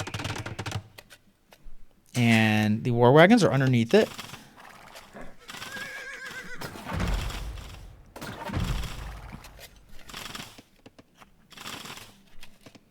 And the war wagons get pushed out, so.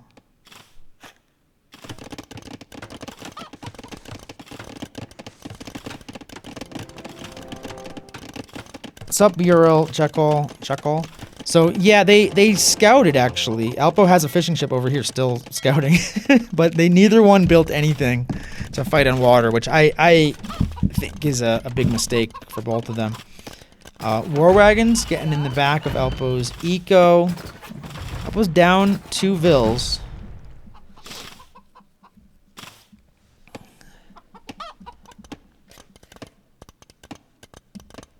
Yeah, they had a couple maps where they played in this Nomad tournament where they didn't really fight on the water. It's very peaceful. And AlPO gets another castle he has to delete the foundation of. So this is really getting pretty, like, pretty well. Like, they're making it very difficult for AlPO to do anything. And they're just running these war wagons around. The Huskarls should do pretty decent against these war wagons. They just need to kind of get in there. They're speedy. They have high pierce armor. Some of these war wagons are actually pretty weak. And a second TC coming up for Swizz right now.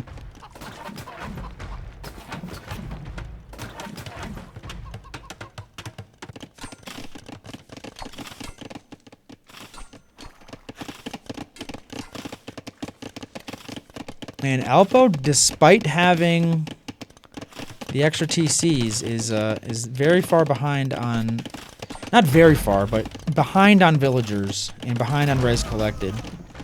If you look at the idle TC, they have a lot of idle TC time.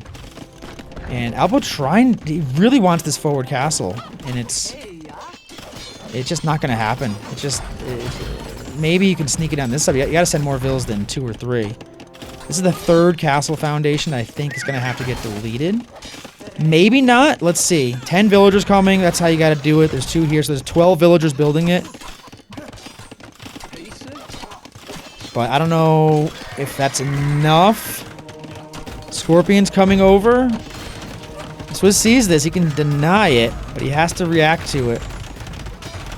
Doesn't look like he's going to react to it fast enough. Let's see. It's at 45%.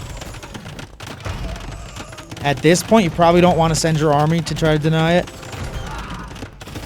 Imp is coming in for Swizz, though, on 2 TCs now, but it was 1. This castle's up. That castle's up, and we have some rams coming in, too. And I think these Huskarls, wherever they are, there's only 1. They all died trying to defend that castle. But the castle's up. And another town center for AlPO. AlPO really likes these town centers. I've been idling them a lot, but has a lot of them. There is a Discord. I can send a link. This is from the Age of Controller Discord. So this is a controller-only tournament. I have a Discord that I do a controller league as well. Yeah, these are controller players.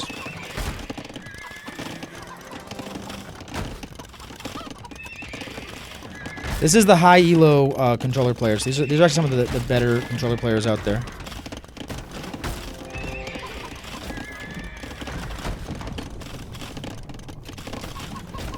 There's also another Discord, I don't know if you know about it, it's called Age of Noobs. They do different leagues like low and mid-ELO leagues. I think the mid-ELO might be like 1500 PC or so. I'm not sure if they do any high-ELO tournaments.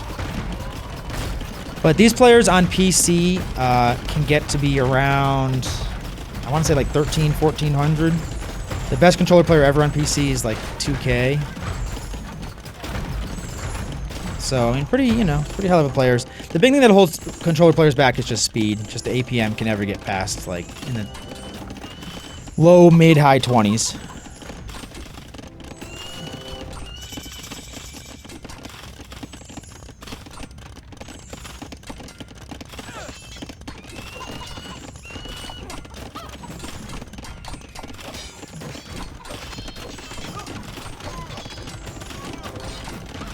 And Imp is in. We have some trebs being made for Swizz over here. He's adding another castle. AlPO doesn't look like they're very close to Imp. And part of it, honestly, is the fishing. Taking shore fish. Like a lot better fishing economy from Swizz over here.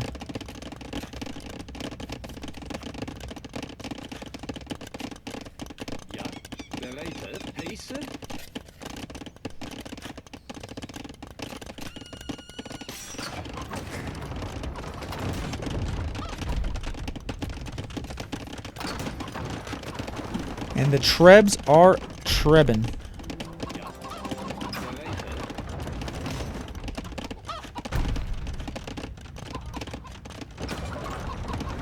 I think AlPO is trying to kind of fight in Castle Age here. I don't really see a way that they're going to get to Imp anytime soon.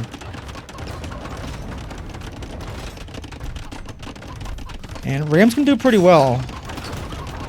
It's just the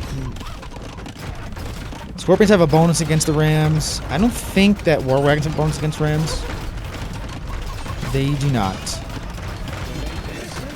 Let's see if they can get this castle down, though. If they can, that'll be huge for AlPO, but I don't know if this is going to go down. Let's see. Maybe. It's at 1,200. The Scorpions are kind of out of position, so yeah, this is going to go down.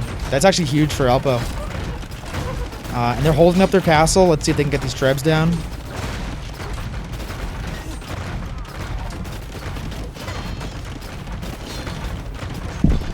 But behind this, Swizz is getting a lot of the Imperial Age upgrades. Getting chemistry right now.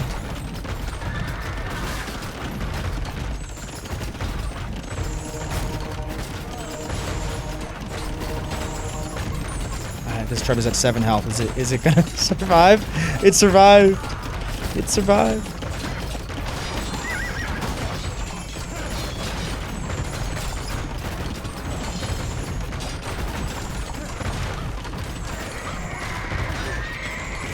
And the Huskarls are streaming in. I think if AlPO wants to win this, they're gonna have to just go all in, stay in Castle Age, just send in all of their infantry spam. That's what they're going to have to do. They're on stone still, so they can get another castle forward. They need to mass up this infantry a little bit more before sending it in. They're just trying to trickle them in right now.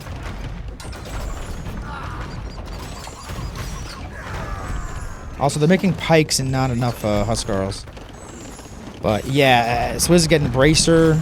Already has chemistry, has ballistics. Koreans already get all the defensive upgrades. These are basically fully upgraded.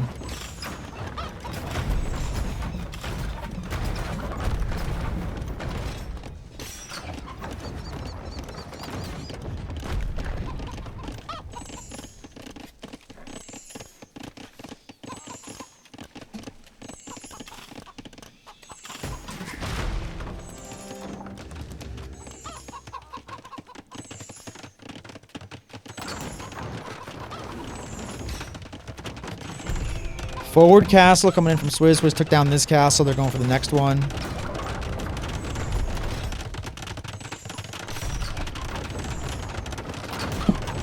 AlPO is building another castle. I don't know if they're making... If they ever got the tech to make out of the barracks the Huskarls. Huskarls really are the unit that they want to make. No, they never got it. And the Vil count's even, but economy's better for Swizz. All the upgrades are in for Swizz. We are getting the ability to make Huskarls out of barracks, so he will be able to continue with the Huskarl production even if these castles go down, which is huge. I think that he's going to need a lot of Huskarls if he wants to win this. I like the ram play though. Throw the infantry in the ram. Go after some things.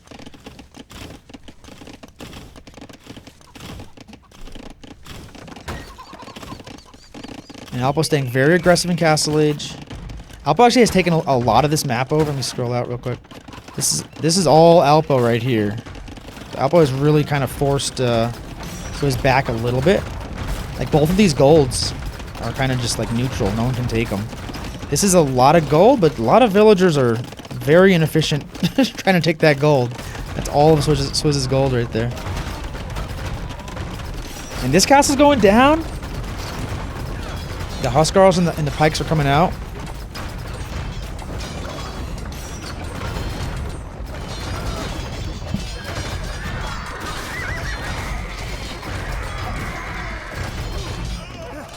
It's actually a pretty good trade for AlPO. And AlPO keeps the Rams alive, has some Huskarls running around. That's very frustrating if you're Swizz. I'm not sure what other unit he would want to make. And I think he's on the right units. And that castle goes down. We have more rams coming out on this side. There's one Huskarl on the field. There's one, but there's 7 rams. And AlPO is moving forward with the rams. AlPO is not hesitating. Another castle coming up here. And I don't think AlPO's ever getting to Imperial Age. If AlPO's going to win this game, I think it's going to be in Castle Age for him.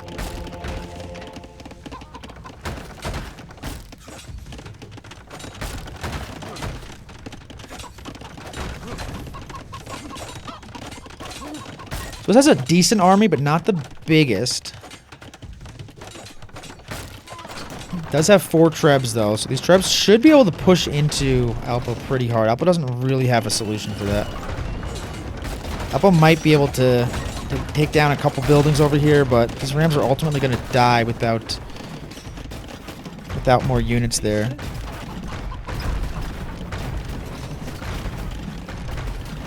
And he only has these 2 barracks. Are there any more barracks? So he has those 2 barracks and these 2 castles. Yeah, wheelbarrow came in for AlPO. AlPO is sometimes pretty late to a lot of the eco techs I've noticed from watching these games. And once Elite War Wagon comes in, that's gonna be tough. Once Elite War Wagon comes in, these War Wagons are as upgraded as they can possibly be. I mean, bracer, chemistry, ballistics, like everything. And I'm really curious to see if there's anything AlPO can do. I don't think so.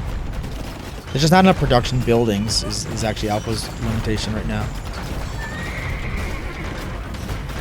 Even if the units, even if he had the resources, has 107 vills, like doesn't have a bad economy, but just doesn't have the barracks. Needs to like get a whole bunch up, which they're getting a bunch up over here. So Elite War Wagon came in. These go up. Hang on, I just want to double check something real quick. If I go back to War Wagon, is 9 + 4, 150 HP, and 0 and 2. And here it's 0 + 3, so it's 0 and 4, and then 58 more HP. So it's 2 more Pierce Armor and 50 more HP is what the War Wagons get when they go Elite. And they might get some extra bonus damage. Maybe the buildings. I'm not sure.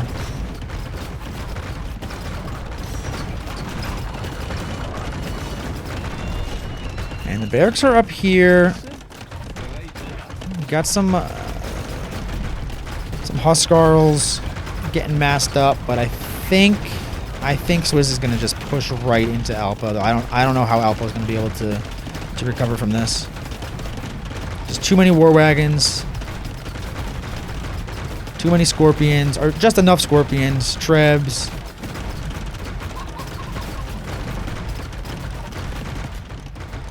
Maybe Huskarls can raid a bit with those, not Huskarls, AlPO. AlPO can raid with the Huskarls. And maybe cause a reaction, but I think this push from Swizz is gonna be it. It's gonna be the hammer, nail, coffin. I should have saved that for later. Wait, ignore that. And foraging coming in from Swizz. I'm not sure what Swizz is thinking about making with foraging. They have some bombard cannons out there as well. Moving forward. Yeah, the foraging is just an interesting tech. 2-man saw coming in for Swizz as well. And we have 27 Huskarls. 27 Huskarls could do some work, but will you have much of an economy left? This castle's going down. These 2 TCs are going down. This TC is going to get pushed into in a second. All your villagers are over here farming.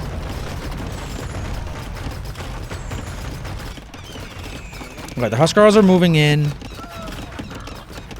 Oh, Elite Fire Lancer. Swizz is teching into Elite Fire Lancer. That's just a surplus of wealth. I think that a lot of these War Wagons just haven't died. He's just had them for a long time. And let's see. The Huskarls might be able to get some damage here.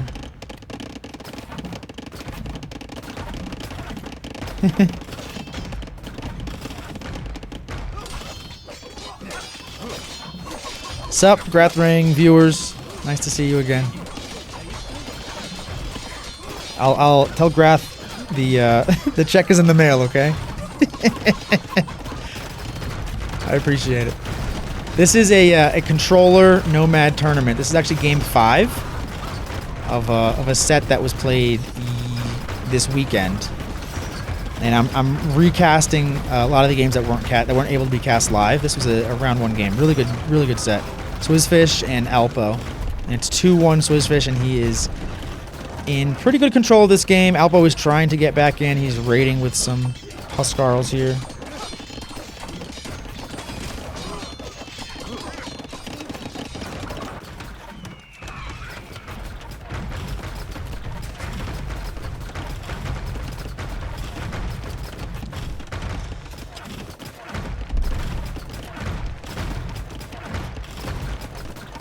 But I don't think this raid's gonna be enough. These are just too powerful at this point. This late game here.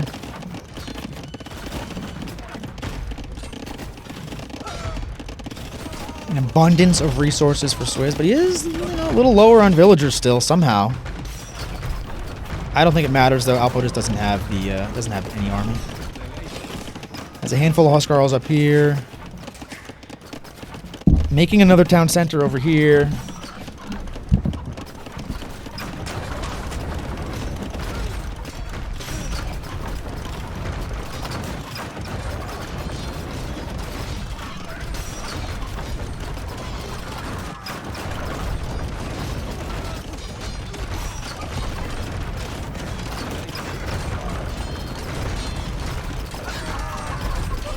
There's a lot of... War wagons are so beautiful.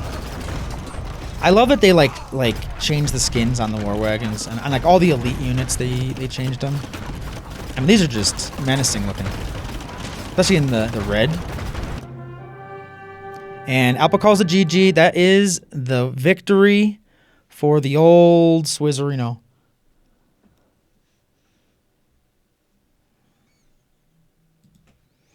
Let's check out some stats real quick. I'm curious the APMs on those war wagons. So there's a decent amount of micro going on.